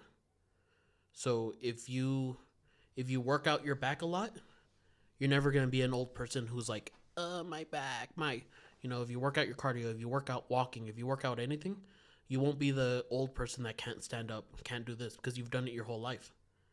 But it's as soon as you start getting comfortable and you're like, whatever, I'm good. Then you start going down that hill. Because there's going to be a lot of pains in the future that I have to feel because I'm not feeling them today. But if I willingly felt them today, they would not manifest in the future because I'm prepared for that. Sun Tzu makes a terrific point. Sweat more in training so you could bleed less in war. Yeah, I like it. It's essentially what you're saying, you know, like... Because you could decide for the pain today. Yeah, but here's what's going on nowadays. There's no battlefields. There's no impending doom or wars that need to be fought. There's no honor to be gained from sword fighting or, shooting guns at each other. There's not. Everything's perfect. We have no reason to be angry. We have no reason to be at conflict. So what happens? You willingly push the pain because there's no reason to go through pain right now. Why the fuck not should I sit in my ass watching Netflix all day rather than getting my ass beat in training, rather than working my ass off in the gym, rather than, etc. Why should I do that? Why should I give up my comfort? Because this is unnatural, Thomas. Having such plush fucking pillows and Feathery, soft, silk 8,000 fucking sheets. thread. Yeah. That's not natural. We should be on rock fucking beds And comfortable with it. in contending with the weather, whether it's cold or hot. These are the things that our ancestors dealt with. You know what I have to do when it's cold in here? Click. There you go. In the matter of 2 minutes, it's going to get warm in here. So warm that I'm going to have to unknowingly get up, all pissed off. Click. Yeah, and I feel like the more easier your life gets, the more difficult the easy shit gets. You know? You have to willingly... Now it's the ball's in our court. We are masters of our own universe, more so than ever. That's why when I see people getting interviewed, the African American community has been ostracized from the country. Women have been oppressed throughout history. The list goes on. I need a union because I cannot make coffee at For Starbucks for 8 hours. So you can complain. You can complain about just about anything. But if you take responsibility and you take matters into your own hands, man, you're going to be complaining about how good your life got because you built it the way you wanted it. And you can now, So there's a Cabelloism that talks about the blood-brain barrier. There's a blood-brain barrier between your blood and your brain brain only lets so much stuff in. So if you go a day eating chocolate cake, cheeseburgers, a soda, some energy drinks, some stuff like that, then your brain is going to make a bigger barrier to prevent those chemicals from getting in.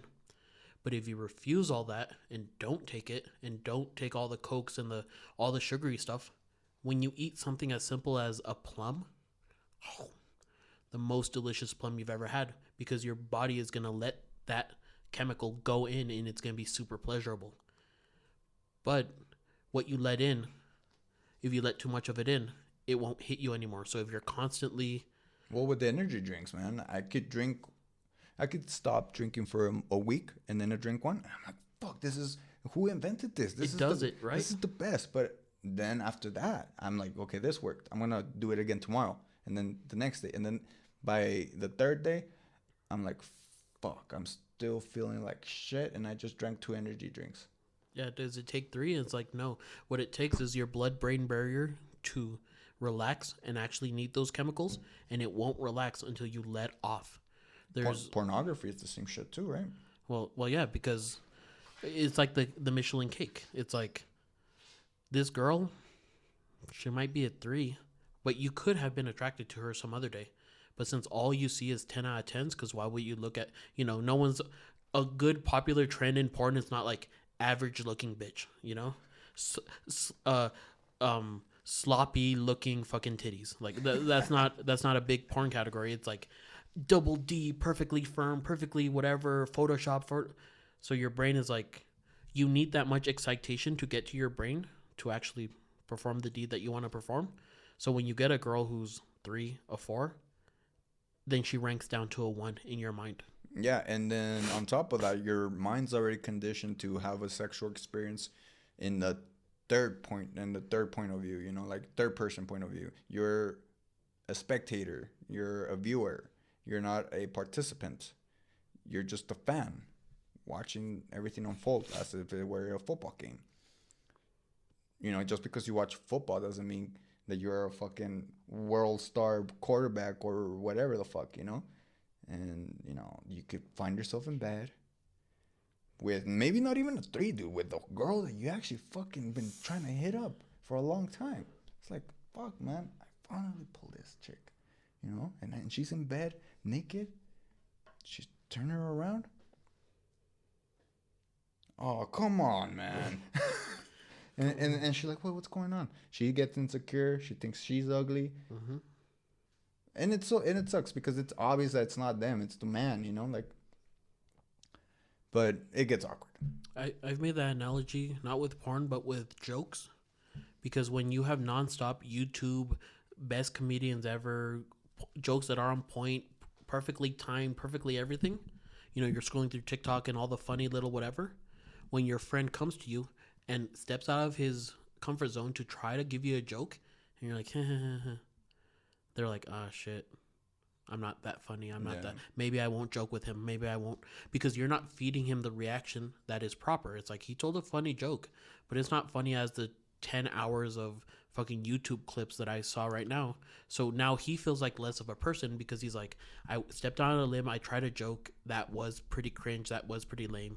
I'm not going to try it again. You take humor away from his life, and now he's more bland of a shell. He's more, I got to be the cool guy because last time I tried a joke and fuck, it didn't work, Well, rejection with women or with whoever you're interested in, like, you muster up the courage to, make their acquaintance, and sometimes you get rejected in a very, very crude way. It's like, ew, no.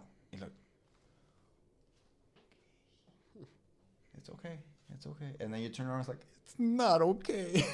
The fuck, man. Shit. Yeah, but I mean, again, you could be the fucking guy who's gonna bitch and moan, and it's gonna need a fucking unionized relationships After 8 hours. Yeah, we need a union for men trying to get laid. Now, you could be, okay, look in the mirror. What's going on? Okay, maybe I'm not the most handsome in the world, as I thought. Maybe I need to carry myself differently. Maybe I should have opened with something differently. Scrutinize yourself. Make an audit. It's okay. Like, you're not gonna be everyone's cup of tea, but you're definitely someone's cup of tea, and you need to fucking make sure that you know who it is. As an Uber, I've been hit on by more girls than guys. Mm-hmm. And when the girls hit on me, I'm always like, you're drunk. Because there's something about like me not caring that's more like, how is he not noticing me? How is he, and sometimes I'm a dick about it, They're like, oh my God, we just came out for a party. I'm like, oh, cool. Hopefully you put on your seatbelt so we could get going. Like, I don't give a fuck what the fuck you look like. Like, you look like a 10, I'm sure, but it ain't doing nothing for me. So put on your fucking seatbelt, bitch. Do I have to? What are you going to do if I don't? I'm going to kick you out of my car. Put on your seatbelt and let's go. Oh, so you're gonna take off my clothes off too? Like, no, bitch. Safety first. I have no interest in you. And also, look at me. Look at me. Like, who the fuck do you think you're talking? You're not talking to a good-looking guy. So like, nothing's going on here. And it's like that. Like, keeps them going. That whole like, how can I not win this fat piece of shit? I'm like, well, you don't qualify. That's why you can't win. But Yeah, but at the same time, it's like these women just want to have that victory. You know, it's like they want to conquer. Women are very much conquerors. You know. yeah, but they can't conquer this because it's like you have nothing to leverage with. You know. Yeah, and I think to your point and to give others advice, fucking put up this. I mean, you don't have to be a dick about it, but you could definitely be nonchalant, bro. The girls who have been head over heels for me, from high school till this day, what they tell me is, I just love how nonchalant you are, you know? And the ones that I actually did like, the ones that I didn't act nonchalant with, bro, where the fuck are they? They're gone because They're gone. you have none of the passion. You have not. They're not waking up in the morning and getting dressed for you. Instead, they're getting dressed because they happen to have a date with you. I was dating this exotic dancer, and not gonna say any names, not gonna say where she worked at, but it happened, and it's kind of like every man's dream, right? Just to have a fun night with one of those sinners. But we ended up having a relationship, and one time we were on a date, and I picked her up, and she was upset with me. She was like, "Oh my god, all these guys just giving me mad attention, and you don't even say hi." I'm like, "Well, that's why you fucking like me, you know? Like that's why you're with me right now, you know, and you're not with them, because I'm pretty sure there's fucking 7-foot man with a 12-inch dick and a lot of money, and yeah, it's huge. I'm sure there's one in her DMs that qualifies as the perfect man." But since he's simping over her, she prefers silly old me, you know? Yeah, because you're the one. You're the prize. Yeah. Whereas all those other guys is not a prize because they're like on the bottom of the shelf. They're just like, I'll give you anything. In a nutshell, what I'm saying is make yourself the prize. And it's such a weird conundrum, right? It's like, how do I do that? You know, like I worked at Starbucks and I'm bitching and moaning and I'm crying in the back. Like, how do I make myself the prize? How do I make myself the goal for women? How can you look at that and be like, I want that for life? You're like, fuck, this guy's gonna break down every 2 seconds. Like, fuck that shit. Like, he's not a man. You know, he thinks he's a man because he has a little mustache or whatever the fuck. He's a bitch. That's what he is. Like, fuck. 8 hours? You can't do 8 hours? How are you gonna support our family? Yeah. Like, fuck. Like, no. Like, out. Deuces. Because it really is like that, because we all care about the superficial, but the superficial lasts until you get the post-nut clarity. And after that, it means nothing.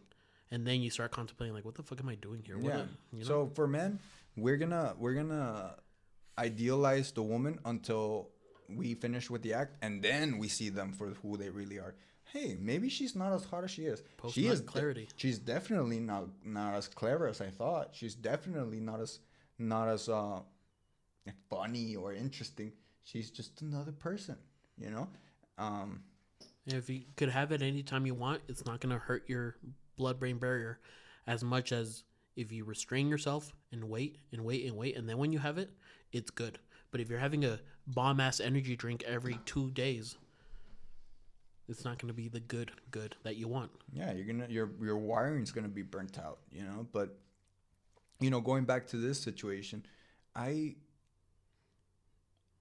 learning a lot, you know, from you. But this is lessons for everyone. This is stuff that can be found all over the fucking internet. But we're just regurgitating this fucking good ass information, this good ass lessons, because again, I'm concerned, man. I'm concerned because I'm not as adequate. I'm not where I should be. I'm not the man that I could be. But then I look at other men. I'm like, what the fuck, man? Yeah. Like, we need to stand together. Like, not like some feminine-esque movement. No movement. We don't need movements. We don't do movements. We're men. We get shit done. We don't need to ask for permission. We don't need to demand anything. We don't need help from other people. We're We gonna could get it. fucking take it, you know? But we are not taking it because we're being nice. We're being too kind. We're being too generous. So, word of advice for incels, and I've given it a few times. Go on a dating site and date a woman you are not attracted to. Give her one fun night. I'm not saying fuck or anything. Just go on a Yeah. date with her and try one day not being the one who's begging. Take her on a date and just be the good one. Be the prize for one day. You're not going to be serious. You're not going to do my fucked up shit of a year and a half with them.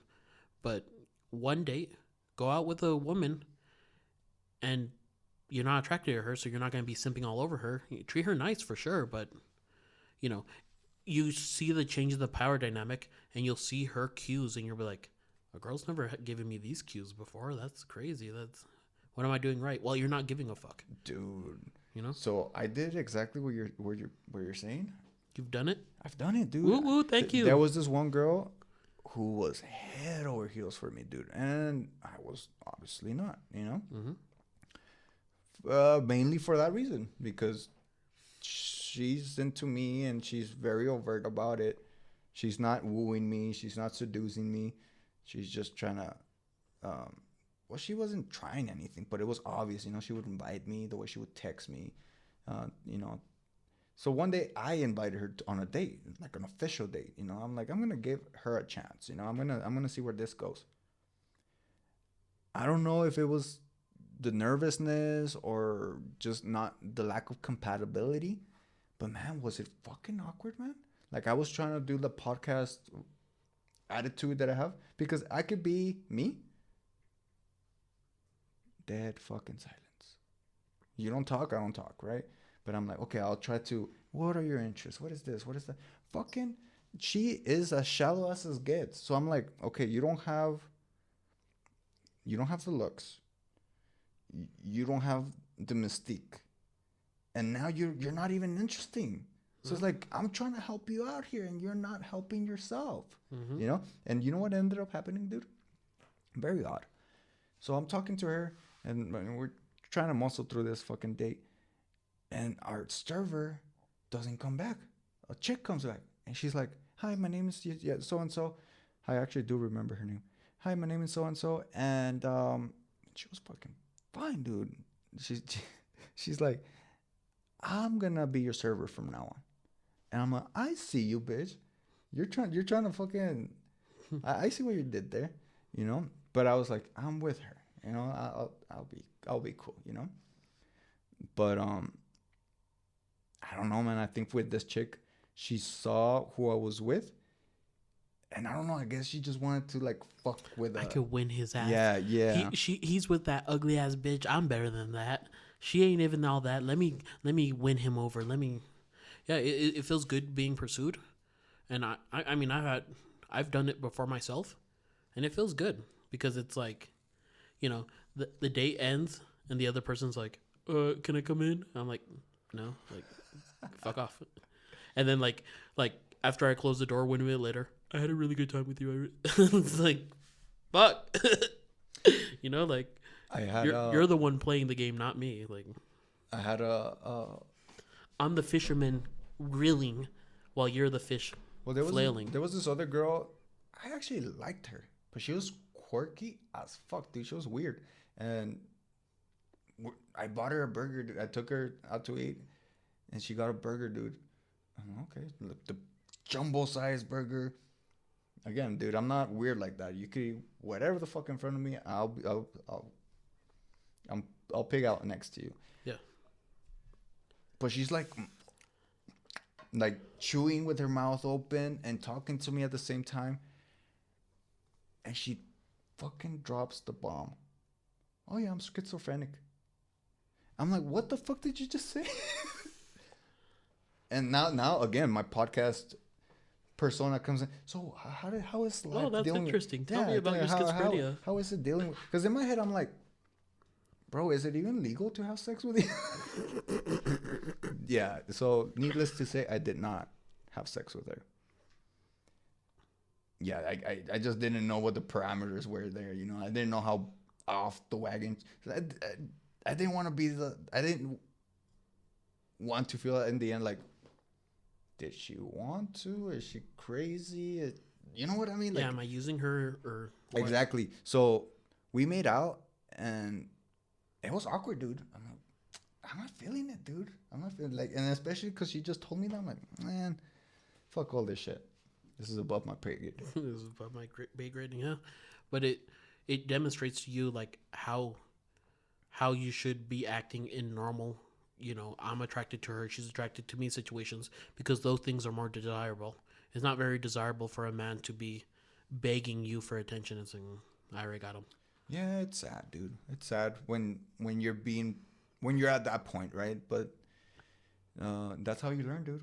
Yeah, because the buff guys who have all the suave and stuff, they have a million options. They're not going to treat girls nice. They're going to be like, bitch, you're number 72. Like, are we going to do it or not? Because if not, get the fuck out. Like, they treat them poorly and they're just like, oh, I'm going to win him over. Their mindset is he is the goal. Whereas if you're begging them, you're no longer a goal. You're a fucking... You're an option. You're a number. You're a leech. You're something that she wants to disconnect from. Yeah, you're disposable as fuck, you know? Yeah, she could have you on a Tuesday night if she texts you the right words. Well, I definitely want to invite manhood back into our lives, you know? And this is for women too, because man, I can see that this is not a matter of them wanting to be bad bitches, boss bitches. They want to be taken care of, you know? But right now we can't fulfill their needs. So it's up to them to do so. Yeah, it's women do need to be held accountable for what they do, because from my perspective as an Uber driver, women think they could get away with a lot more than they can, and I've never kicked a man out of my car. It's always been women, and they're always supremely shocked. They always say some shit thinking it's like nonchalant, and then I pull over at Circle K. We're ending this ride. Why? You disrespected me in my car? Get out of my car. No, you're going to take me to the whatever you're going to... I'm like, I'm not telling you again. I'm recording everything that's going on. If I have to tell you again, I'm calling the cops for trespassing. Get out of my car. I can't believe I'm a girl. You're going to leave me in a random fucking Circle K and I don't give a fuck what you are. This is the last time I ask you. Yeah, I mean, if women could level with us and be a little bit more respectful and understand, embolden us, because I mean, I'm gonna go out and say this: if we are craving to be these world beaters, if we're wanting to be these Mr. Big Bucks, if we're wanting to be the man, it's so that you women could like us. That's the basis of it all. We're trying to get laid. We're not just trying to make money for the fucking sake of making money. Of course we want to drive fast cars and live in big houses, but at the end of the day, we want you to like us, and we're bending backwards for y'all, and you're still fucking chastising us. Yeah, you're trying to make it as miserable as possible. The fastest kick out was a girl at later. She came in and she's like, I bet you've never had a girl this beautiful in my car. And me being a jokester, I moved the mirror. I've had better. And she's like, your ass has had better? I'm like, yeah, I'm about to pick her up. Get out of my car. What? I'm like, yeah, I'm about to pick up someone prettier than you. Like, get out of my car. You ain't that great. Because what you just said was, I'm a fat, slobby piece of shit, and I should feel lucky to have you in my car. And from my perspective, I'm like, I'm doing you a favor, bitch. Like, I'm working here.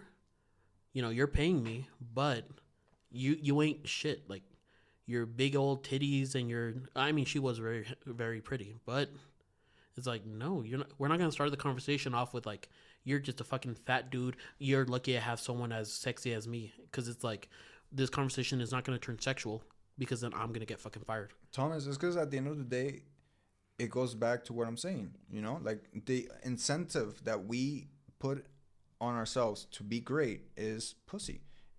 You don't have that incentive. You don't have that end game, you know? So if this dime piece is telling you all this shit and you take away her power, the only single power that she had is in between her legs, and you're not interested. You're not subscribing to that shit.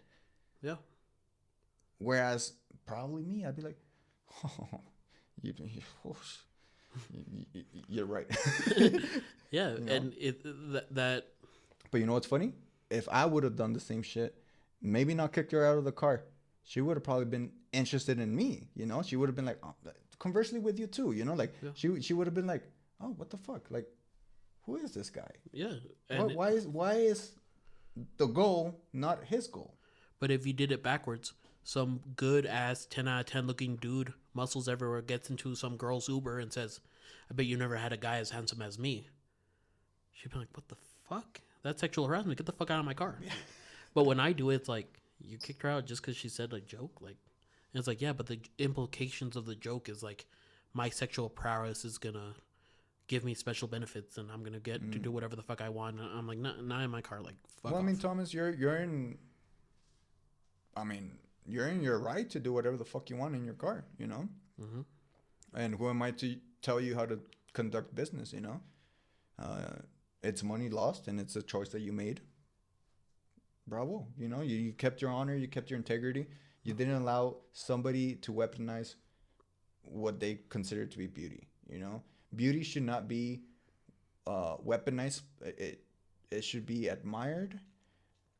But that's about it. You know, we shouldn't worship it. You know, to the point where we're like slaving ourselves for it. You know. That's why the approach is, don't be pursuing women, pursue your goals. And women will take notice and they'll be like, oh, he's doing some shit. Oh, fuck. Maybe I'll hit him up. Hey, stranger. No, yeah, dude. Like, I'm on the internet, dude, and I'm following all the bad Everyone. bitches, all the bad bitches, dude. But it's not the bad bitches that I'm fucking texting. It's the girls that I could see that I'm like, fuck. There's something about you that it's like. Besides what you post, right? Besides Besides the filter. Yeah, besides the fact that you are in fact beautiful, besides the fact that you are going to school, besides the fact that you're doing this, that, and the other, I can see that there's something beautiful internally about you, you know? So there's the what would Jesus do? But that's not for incels. For incels, it's how would you put up with that from a fat chick? So let the girl do whatever you want and think to yourself, if she was a fat chick, would I let her get away with that? And if the answer is no, then don't let her get away with it. You know? Yeah, I mean, don't let her get away with anything that she shouldn't be getting away with. But what I'm saying is, back to, I don't even know what the fuck I was saying. Back to your Instagram full of all the thoughties. Oh yeah. So, yeah, man, I know that like the way I see the thoughties is the way the good girls see me, you know, and it's unfortunate because I mean I'm not gonna from one day to the next. He wants to make you apple pie, but you don't want none of that. I am not gonna remove my tattoos. I am not gonna stop wearing black leather. I'm gonna be riding a motorcycle at some point. I don't ride. I just wear the Harley Davidson shirts. I don't ride a Harley, but soon.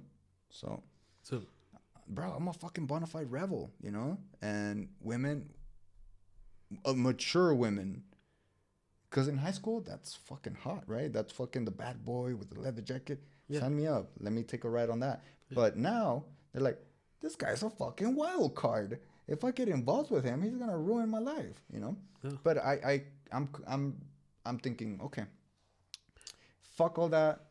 Fuck trying to get involved with the pretty ladies with the pretty hearts. We'll meet we'll meet someday down the line. I believe midnight might just passed, so I need to ask. 11:39. 11:39. Well, I'll ask preemptively. How's November going? So far, so good. Oh yeah. So far, so you're good. doing it. So far, so good. Woo woo. I'm trying to do no life. No life. No nut. No nut November. No nut life. Like, just fuck porn. Fuck jerking off. You know. Like, yeah. If you're not getting laid, and you're jerking off, and this is where I'm at a crossroads. It's like, you're probably not getting laid because you're jerking off, and you're jerking off because you're not getting laid. Stop jerking off, dog. Yeah, that's what you have control over, and then you'll be able to like see the beauty in not perfect tens. No, and for me, it's a 3-day break off.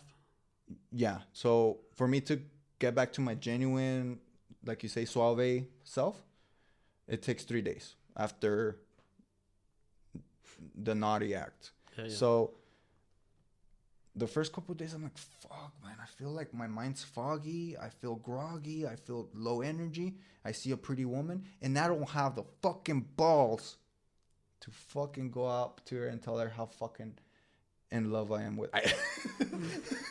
No. But like, I don't have the confidence because of this shit. But 3 days after, if I'm disciplined, 3 days after, man, I'm fucking going to the gym. I'm fucking talking to any fucking body. Like they're fucking anybody. So I'm like, man, I am two different people. Yeah. But like, I like who I am without this fucking bullshit. Oh, yeah. I love who I am. It's always a better person. And anyone who is not a virgin will know sex is a lot different than masturbation. It's awesome, dude. It's beautiful. It's Yeah. beautiful, especially when you're doing it with somebody. Me and a buddy of mine. He was saying, man, sex is so much more better when you love the person. Yeah. Cause you could, I mean, it sounds corny, but it's the truth. bro, and It's fulfilling. You don't feel fulfilled because what you're doing is not fulfilling. If what you were doing was fulfilling, you would feel fulfilled. yeah, because this sexual situation, I feel like it's not a me thing. It's an us thing, you know? Yeah. And that's why there's so much division in relationships nowadays, I feel, because pornography is always a looming threat on both sides of the spectrum, you know? I don't know what women are into. They're more into literature, porn rather than visual. But, I mean, plenty of girls that I've known, they watch porn. They like porn. They like masturbating, you know? And they could have all the orgasms they want because they know how to do it, you know? Yeah, they have the magic wand that plugs into the outlet and goes on forever and ever, right? Like, what the fuck is that? Am I competing with that? Yes, you are. Yes, you are. And let's hope that it's 8 inches, 7-inch girth, and it goes on all night long. Because if it's dude. not, you're underperforming. I know, dude, and it's like you get shitted on. I remember, dude, there was this one girl. Again, I didn't like her because she liked me a lot, dude, a lot. And she would like basically send me pictures of her naked, videos of her doing shit to herself. I'm like, this is not attractive. This is not getting my attention, you know. But me not giving her attention was getting hers. And one day, I was like, you know what? I'll just fucking do it. Cause she was bugging me, dude. She wanted me to get her pregnant. She ended up getting pregnant by another Garcia. Seed me, daddy, seed me. I think she just wanted the last name, dude. Cause she ended up getting married to another Garcia. Yeah. Yeah. I mean, that's besides the point. But yeah, we ended up going through the act, and I half-assed it. Because I didn't like her. I didn't put effort. It was in the front seat of my car in the park. You weren't doing that. No, Right. dude. And then she got upset because I didn't come inside of her. I'm like, are you fucking psycho, dude? Like, we've been talking for, let's say, 6 months, on and off. This is the first time we actually do this. And you want me to get you pregnant? I don't even fucking know you. And you sending me not nasty, but you sending me pornographic videos of yourself is not making me want to live my whole life with you. And it's not making me wanting you to be the mother of my kid. How many other guys did you send these videos to? Absolutely nobody. Well, that's good. What I used to be amazed is that a lot of straight guys don't know that girls like sex. There's like this delusion in the straight guy fantasy that girls are just like, I guess I'll have sex, but I don't like it. And it's just like, no, bro, she likes it also. No, women love that shit, bro. Why the fuck do they want round 2, round 3, round 4? Yeah. You're like, let me catch my motherfucking breath. Their societal thing is like, oh, sex, maybe when I get married. But the realism of it all is like, I just wanna women get enjoy it. Pounded to the ground, you know? Yeah, like guys don't believe that women enjoy it. I'm like, they enjoy it. They have senses. They have feelings. They like, it's every guy's belief that it's like, I guess I'll have sex with you, but I don't really want to, but I'm just giving in. It's like, no, they fucking want it as well. It's not that hard to understand. And to your question, you know, like I do frown upon people who take that intimacy, that moment of, because sometimes, look, man, it's fun when you're like, hey, send me some nudes, and they send it to you, you know. Um, I didn't ask for it. She sent it to me on her own accord. I didn't find it attractive because I didn't ask for it. It was random. We didn't know each other like that. So I was like, you're easy, you're loose, whatever. But never would I dare to tarnish that trust between me and the individual. You know, like if they trust me enough to display themselves naked to me, and if they do it to other men or other people, to the world, that's their prerogative. But I'm not gonna be the one putting them on blast. You know. She turned herself into pornography for you when you was hoping that she would turn herself into a wife. Yeah, because pornography is all over the place. You know, like it's cheap. Oh yeah, it's free. Yeah, like Free with a few ad revenues in between. It's very good. like the woman that I actually truly loved. Man, her nudes were like my treasure, you know? Like those were like, My precious. yeah, dude, I'm like,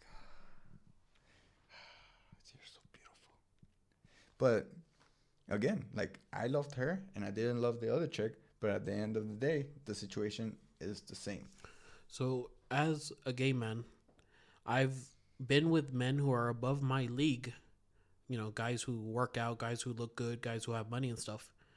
Because what they're interested in is that I don't just send a dick pic. I don't just send a down to fuck. I don't just send a whatever. They're just like, you know, they'll be like, you got pics? And I'll send my goofy ass face. And then they'll be like, no, pics, bro. I'm like, I ain't gonna fucking send you pics of anything else, man. And I'm like, I'm not interested. And then they become interested. They're like, I want to see this. I want to. So me, of course, I'm also into it, but the only reason they give me a chance is a lot of times because they're used to guys. Oh yeah, here's my dick pic. Here's my whatever the fuck. You know, guys are crude like that. But just having that boundary of like, no, you see it in person, you don't see it at all. Like, fuck off. Okay, Thomas. So I've been reliving the whole podcast Okay. without watching it, without re-listening it, because we're still recording. Okay. And I'm realizing that if somebody listens to it from beginning to end, the face on the throw up, people are gonna be like, man, did I not know this motherfucking guy? But I'm gonna tell you another story, because at this point, I don't give a fuck, dude. I'm gonna throw myself under the bus, way under the bus. You know? Give me a second. Okay. So there was this bot, this scammer, Yeah. posing as a woman. Okay. What are you? What's up? Yada yada yada. Oh, you're so interesting. Let's video chat. All right, let's video chat. She's fucking like this. As soon as we connected, she's naked. She's like on a computer. She's just there with her everything out. I'm like, what the fuck? And she's like, let me see your dick. Mm-hmm. I'm like, no, dude. Like, again, I don't fucking know you. Like, I'm not gonna fucking show you my dick, you know? Oh, come on, yada yada yada. She hangs up, and I'm like, man, what the fuck just happened? She calls me again, and she's still in the same position. It's just fucking like, hey, well, fucking. Mm-hmm. She's like, come on. She convinces me, dude. I'm like, nah, we're video chatting. What's the? I'm gonna get a internet virus or some shit. Yeah, what's the harm? So I just like whip it out. I'm like, there, you happy? Dude. Shaky camera, cuts off. And now there's a replay of my dick, me just whipping my dick out with my fucking tatted up hands. And I'm like, oh shit. And it's on replay over and over and over again. And they send me a message. It's like, hey, give us $5,000 or we'll post this and send it to all of your family members, all of your friends, everything. Everybody's going to know that you're a fucking bona fide porn star. And I'm like, I'm nervous, dude. I'm scared. I'm like, man, my career's over. My reputation Or it's just starting. Yeah, my reputation is tarnished. Whatever reputation I had at the moment. I'm fucking shitting bricks. I'm like, man, I don't have that money. And they're like, all right, man, well, send us 2.5 G's, and we'll call it a day. You know, we'll delete the video and you'll be good. And in my mind, this is what I thought. I'm like, these motherfucking punks don't know who the fuck they're messing with. I told them, I'm like, you know what, man? Send it to whoever the fuck you want, but I'm not gonna be extortioned. Is that the word? Yeah. I'm not gonna be Extorted, I guess. I don't know. I'm not gonna be a victim of extortion. Yes. Period.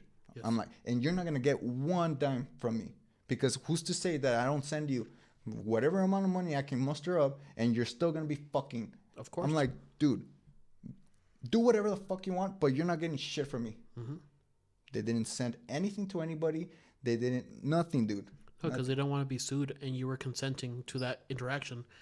But like earlier in my more guilt-ridden days, I used to watch straight porn just to like maybe it'll work, you know. And what I was really disgusted by in straight porn is a lot of the guys, their faces are blurred out, and I'm like, why are the faces blurred out? Oh, because they're in the middle of a litigation.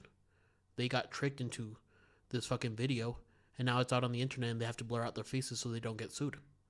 But it's like, imagine being in that position where you think you're gonna have sex with some random hot girl, because of course she's hot, she's in a porn, and then it's like, now we have the video and we're gonna distribute it.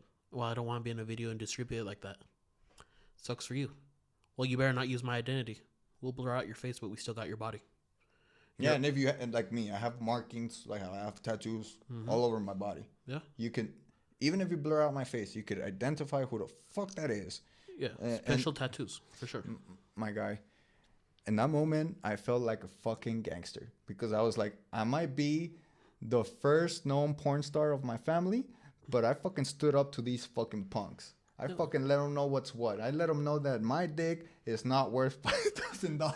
Yeah, and they don't care, because they have a good girl someplace in India who just has to be on the computer showing her tits, and once a guy whips it out, then they start the scheme. How many guys don't fall for that, though? And how many guys don't actually, or rather, how many guys actually do pay I up? have a reputation to maintain as a principal of this high school. Here's your money.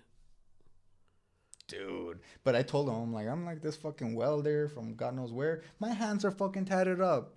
You really think I give a fuck about whatever threats you got going on for me?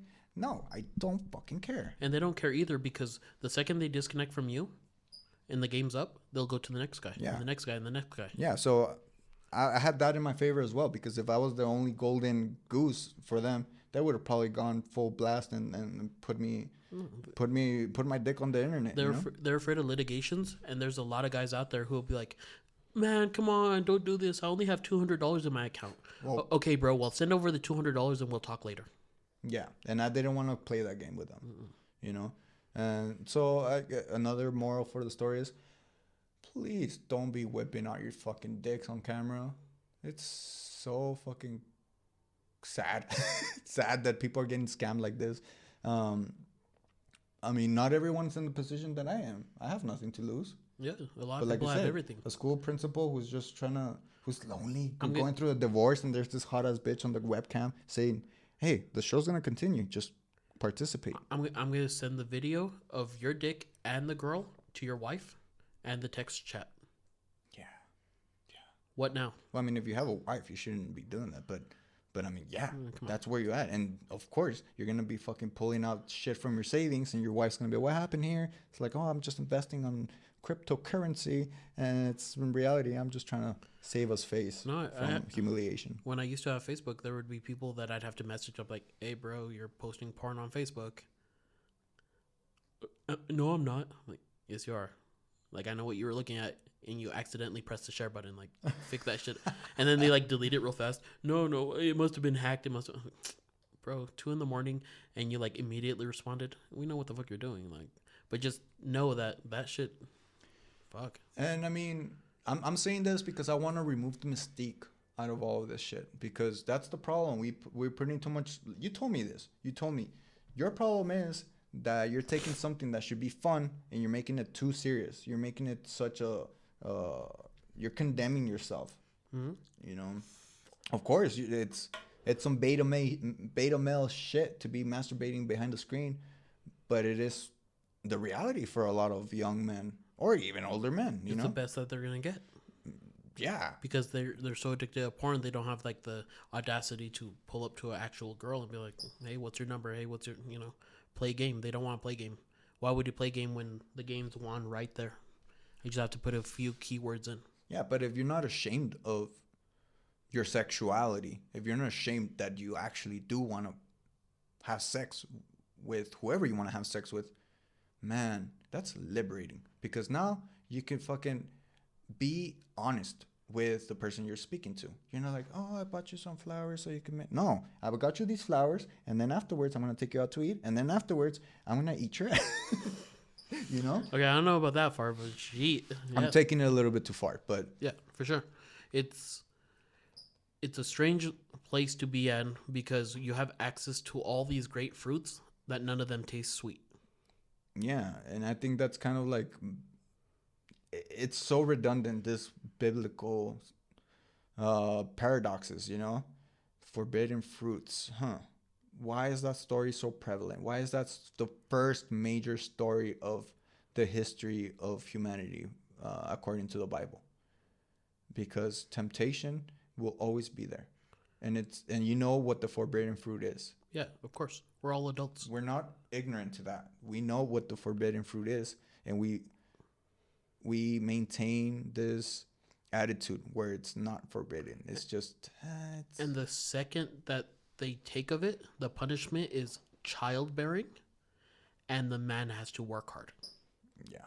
That's the punishment. The punishment is childbearing, and the man has to work hard. Where it's like, of course that's what you get when you taste the forbidden fruit. Now you have to work your ass off, and the woman's gonna have a child. So we were condemned by the first sin to live this kind of life, but now the tables have turned.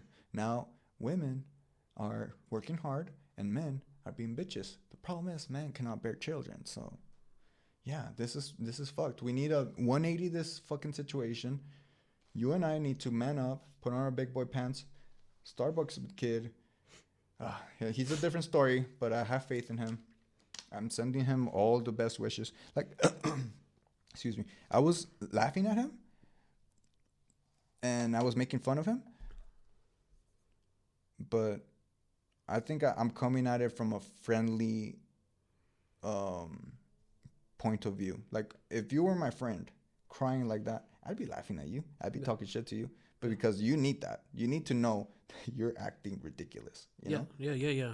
We all need that, and we need it from like a man to man, and not the whole I'm gonna get the own on you in front of all my friends. It's like the man to man. Like, I know this might seem like a joke, but you need to stop being a bitch. You need to, Some people need to hear it. Some people don't want to hear it. But we all know the truth. We all know that we are the common denominator amongst all our problems.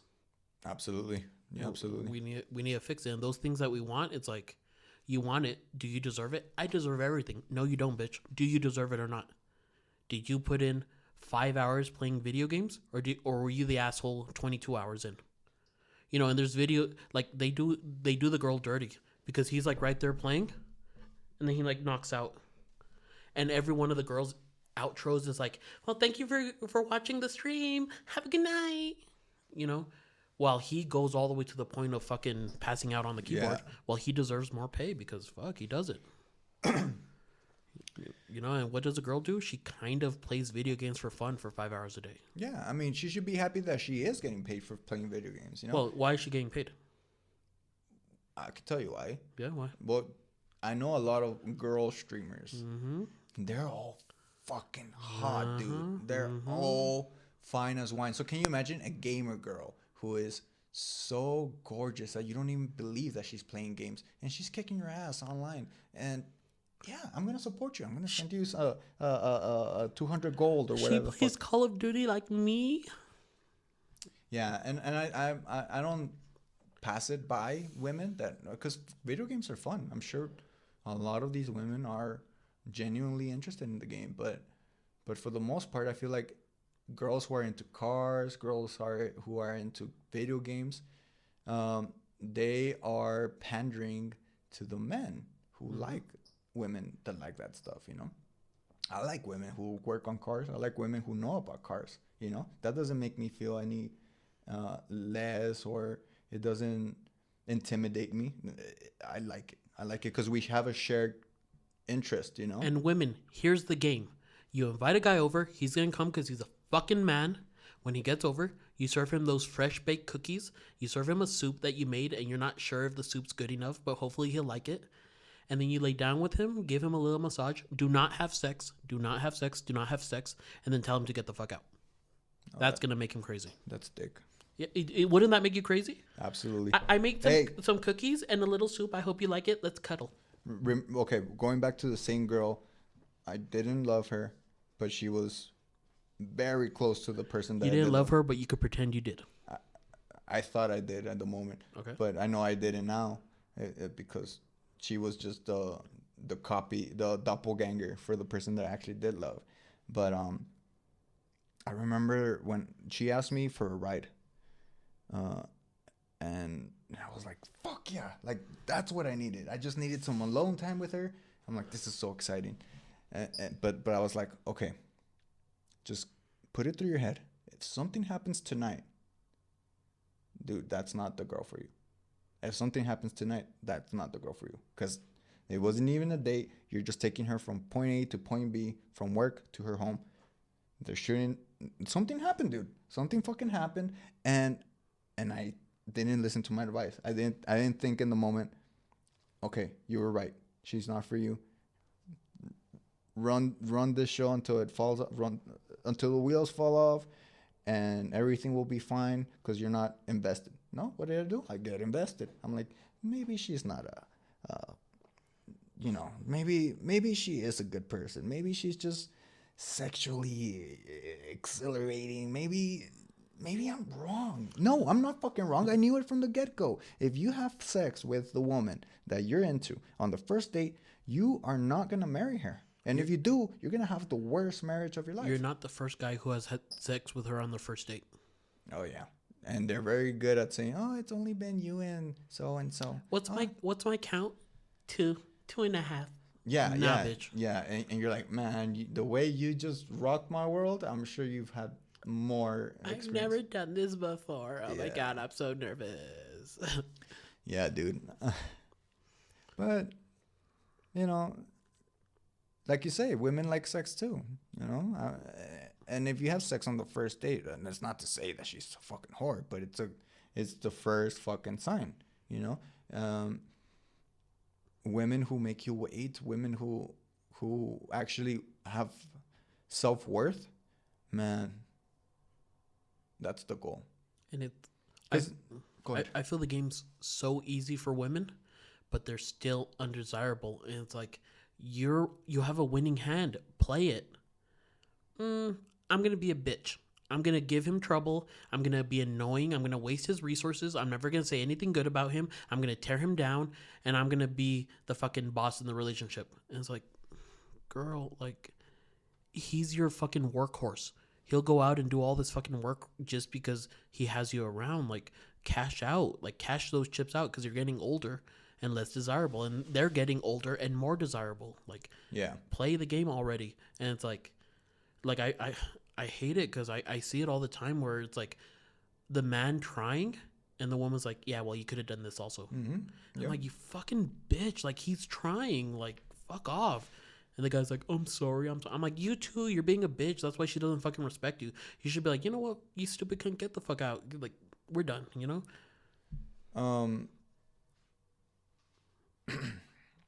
The way I, understand boy and girl dynamics is very clear. But once you're in it, the landscape blurred. Yeah, you're under the magic potion number 9. You're being stupid because you're in love and you're doing things you wouldn't. That's why I say, how would you treat the woman if she was a fat chick, Yeah. If she was undesirable to you, would she get away with that shit? Because women get away with shit proportionate to how attractive they are. Well, when I'm speaking to someone of the opposite sex, of which I am not interested in, man, we're talking like if we've known each other the whole time. And it's fun. And I'm not like jittery. Dude, I asked this chick's number. And she did the whole, no, you give me your number and yada. Dude, as I was writing my number, I was like, oh, what the fuck is going on with me? I'm like, It's like, well, you nervous? I'm like, nah, I'm just on coke. I'd rather be on coke than to fucking tell you I'm nervous. Yeah, exactly. And I think that's just like practice, like anything else, like fighting. You know, you have to meet your opponent head on. You're gonna get your ass kicked. Come back the next day and repeat, rinse and repeat. And someday you'll get your black belt. You know. And that's the Andrew Tate strategy. The whole is it is or is it isn't. It's not okay. Fuck off.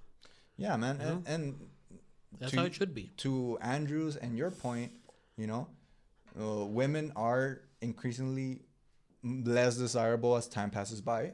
Us, on the other hand, We get richer, Bro. wealthier, better. I have my boy body, right? But in a couple of years, I'm gonna start filling it. I'm gonna start getting better opportunities. Yeah. Just how I called it, you know. I'm gonna colonize this fucking country, and then that same person that I'm talking about today, that person that I adored, she's gonna be calling me up and trying to have me remember all the good fucking fun times. And I'm gonna tell her, I told you, I tried. Yeah. I have better options now. No, and I'm gonna tell her, I'm like, I fucking would have. And I give you a chance because I know what my trajectory was. I wanted you to come with me on the ride. It's gonna be a bumpy road. It's gonna be up and down. Yeah. You know? But I am gonna get there. And I wanted you to be my queen. But now know? that I'm on top, I don't want you there. Yeah. She doesn't deserve to be with me. And the same thing should go with friends. Whenever you're with friends, it's like, were you there when times were tough? Or were you only there whenever I fucking had money, whenever I had this, that, and the other? Because there's been some people, like, they still contact me. They're like, hey, man, let's hang out. I'm like, yeah, cool. I have my own house. You bring the beers.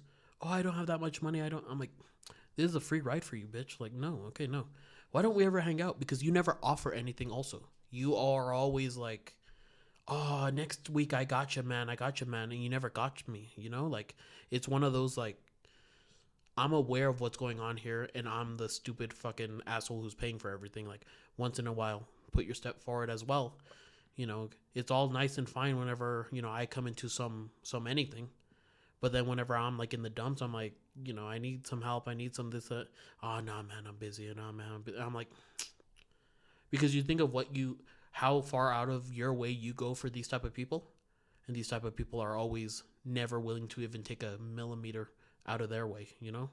There's been times where, you know, I've gone above and beyond for someone and then, you know, it's like, okay, hey, I need some help with it. Oh, sorry, man, I can't. I'm busy. Bye. Like, you literally did not try at all. Like, that was just the inconvenience that you weren't going to be put up with, you know? With friendships is you have to be crude, you know? Because you do give a lot, dude. I remember me as a fucking child. Man, every time you would hit me, hey, you want a food? I'm hungry as fuck. And I'm thinking, man, this guy's a blessing in disguise. You know, like, how did he know I was fucking starving, you know? Like, he's psychic. What's the other thing you accuse me of? You do have some sort of psychic power. And so, man, I'm never going to forget any of that, you know? Yeah, it matters I on mean, your way up. I mean, we're talking about real life-saving situations where you took me out of the pits of hell and allowed me to spend another day on heaven on earth. Yeah. You did that. It's necessary. You did that. Yeah. And like Leon, on the other hand, he went into hell with me. We fucking built this rock wall and we had to clean up and we had to shovel piles and piles of sand into the truck bed. That's what I'm saying. Like, if this Starbucks guy knew what I have gone through, what this motherfucker has gone through, what you have gone through, With reality. Yeah. man, he has no fucking right to be crying. Yeah. And do you think he would be a good friend to anyone around him? Absolutely fucking. He wouldn't be my friend. You think he's ever going to go out of his way to help anyone at all? No, because he's too self-centered. He's too enamored with what he sees in the mirror, you know? I used to be that person. I used to be like, wow, my shit don't stink. Everyone's shit stinks. It's important to suffer with the people that you like.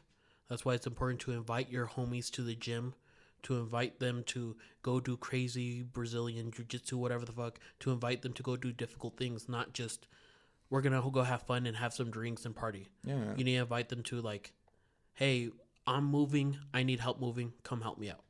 Our pilgrimage from here to the top of a fucking mountain. Yeah. That's us putting ourselves willingly Through suffering. through hell.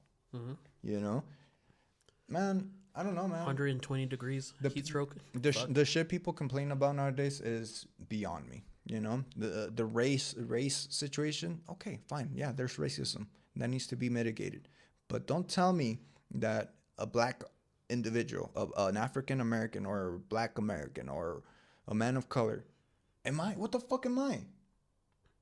You're brown. Man, but am I a man of color too? Am I this? Am I that? I don't see it that way. I don't see your color is pinkish, whitish, yeah. whitish. Man, you're a man. You're a piglet. I'm a man. Yeah. Those people in the hood are men. Kanye is a man. Everyone here is a man or woman. We have to separate the religion, the race, the racial stuff. Everything has to be categorically separated, because if we are all standing as men together, it doesn't matter if your color is different from mine. It doesn't matter if your religion is different from mine. We're going to embolden each other. We're not going to be fighting against each other. You know, we're going to build. We're not going to destroy. Well, it's like the steakhouse girl or whatever. We suffer so little in society that having a conversation like this for a lot of people are impossible, because you're not that fucking interesting. And what'd you say? What was that? Huh? Oh, look I got likes. You know, that's how little people are willing to suffer, because it's like even sitting right in front of someone and trying to have like a good conversation is so boring that it's like, okay, whatever you say is cute. I'm going to go text. I'm going to go. And that's so commonplace for her that she actually makes a comment like, this is the first time I've ever seen people sit down and talk, because no one wants to long suffer. Not that it's suffrage to listen to you, but for many people, it feels like suffering because you are not as entertaining as that Facebook trauma that's going on that I need to be on top of. That bullshit that I need to see if my so-and-so liked him and why did she do that. And but it's like, you're sitting in front of someone. It's that sad feeling of like seeing the old man taking their grandchildren to McDonald's and the kids aren't playing at the play place. They're just like, can we go home already? And the grandpa is like, this is supposed to be like a good bonding time, but this is nothing, because you want to be listening to pink, purple, blue, neon light, fucking yay, stupid little toy shit, you know? Like, it's so not interesting to sit with your grandfather that you want to be playing with toys and seeing the little kids play with the pool in the minivan or whatever. But then when your grandpa dies, it's going to be like, I should spend more time with him. I had the opportunity. Well, take it, you know, because you don't have a lot of time with the people that you love. Why don't you go to them and say, Taco Bell has a $5 box. We're going to go eat it. I'm busy. Okay, well, I'll go and bring it back for you. Because it's like, you're busy, but I want to spend time with you, and I'm going to spend time with you. What the fuck are you going to do? Tell me no? Yeah, but I mean, going like with the conversation situation, you know, like it takes effort. I feel like we're already good at it. We've been practicing, you know. Oh, yeah. But it also at the same time comes naturally, because before the podcast, man, we would just talk. But it takes effort to pay attention and to not wait for your moment to speak, but to listen and then respond accordingly, you know? And I do catch myself sometimes. I'm like, oh, I need to fucking jump in and fucking say my piece, you know? I got something to say Yeah. for that fucking point. Yeah, it's a difficult thing to learn whenever the conversations are so impersonal, because who do I know most about? It's not my family members. I know what the fuck, you know, so-and-so asshole who does. I know ABBA and preaches shit, and I know, you know. But do I know what's going on at my brother's work? Not at all. Do I know what's going on in my mother's household? Not at all. Do I know what pains? And so I do take time to go to people, knock on their door, and they're like, what the fuck are you doing here? I want to eat Taco Bell. Let's go eat Taco Bell. And they're like, And they think it's like weird. They think I'm going to tell them, you know, I have cancer and I'm dying or something. So they're right there like wondering what it's about. And it turns out what it's about is I want to know how they're doing in life. And I want to make sure that they know that I'm there to listen to them if they need to talk. You know, it's a weird, like I have cousins who are Jehovah Witnesses who don't celebrate like birthdays and stuff. And they're, oh, who's the oldest tomato in the world? Because that's my pet name. Because I want to spend time with them. And I want to, so even though their religion dictates don't celebrate birthdays, they remember my birthday. Because I go out of my way to spend time with them on the small things that they feel like they can spend time. Whereas other people, it's like my aunt. She, I took her to the hot tubs, and while she was like in the swing in the hot tub, I was like massaging her feet, and she's like, "It's been 30 years since anyone has touched my feet." And I'm like, "Oh, that's so sad. Like you have like a husband type guy at home. They're not really together, but they're close enough. Like they've been together for like 7 years, so it's like, come on, tie the knot already." But it's like no one has touched your feet in this long. Like, how horrible is that? Yeah, and you know, I'm just bringing everything full circle. That's my job. Fucking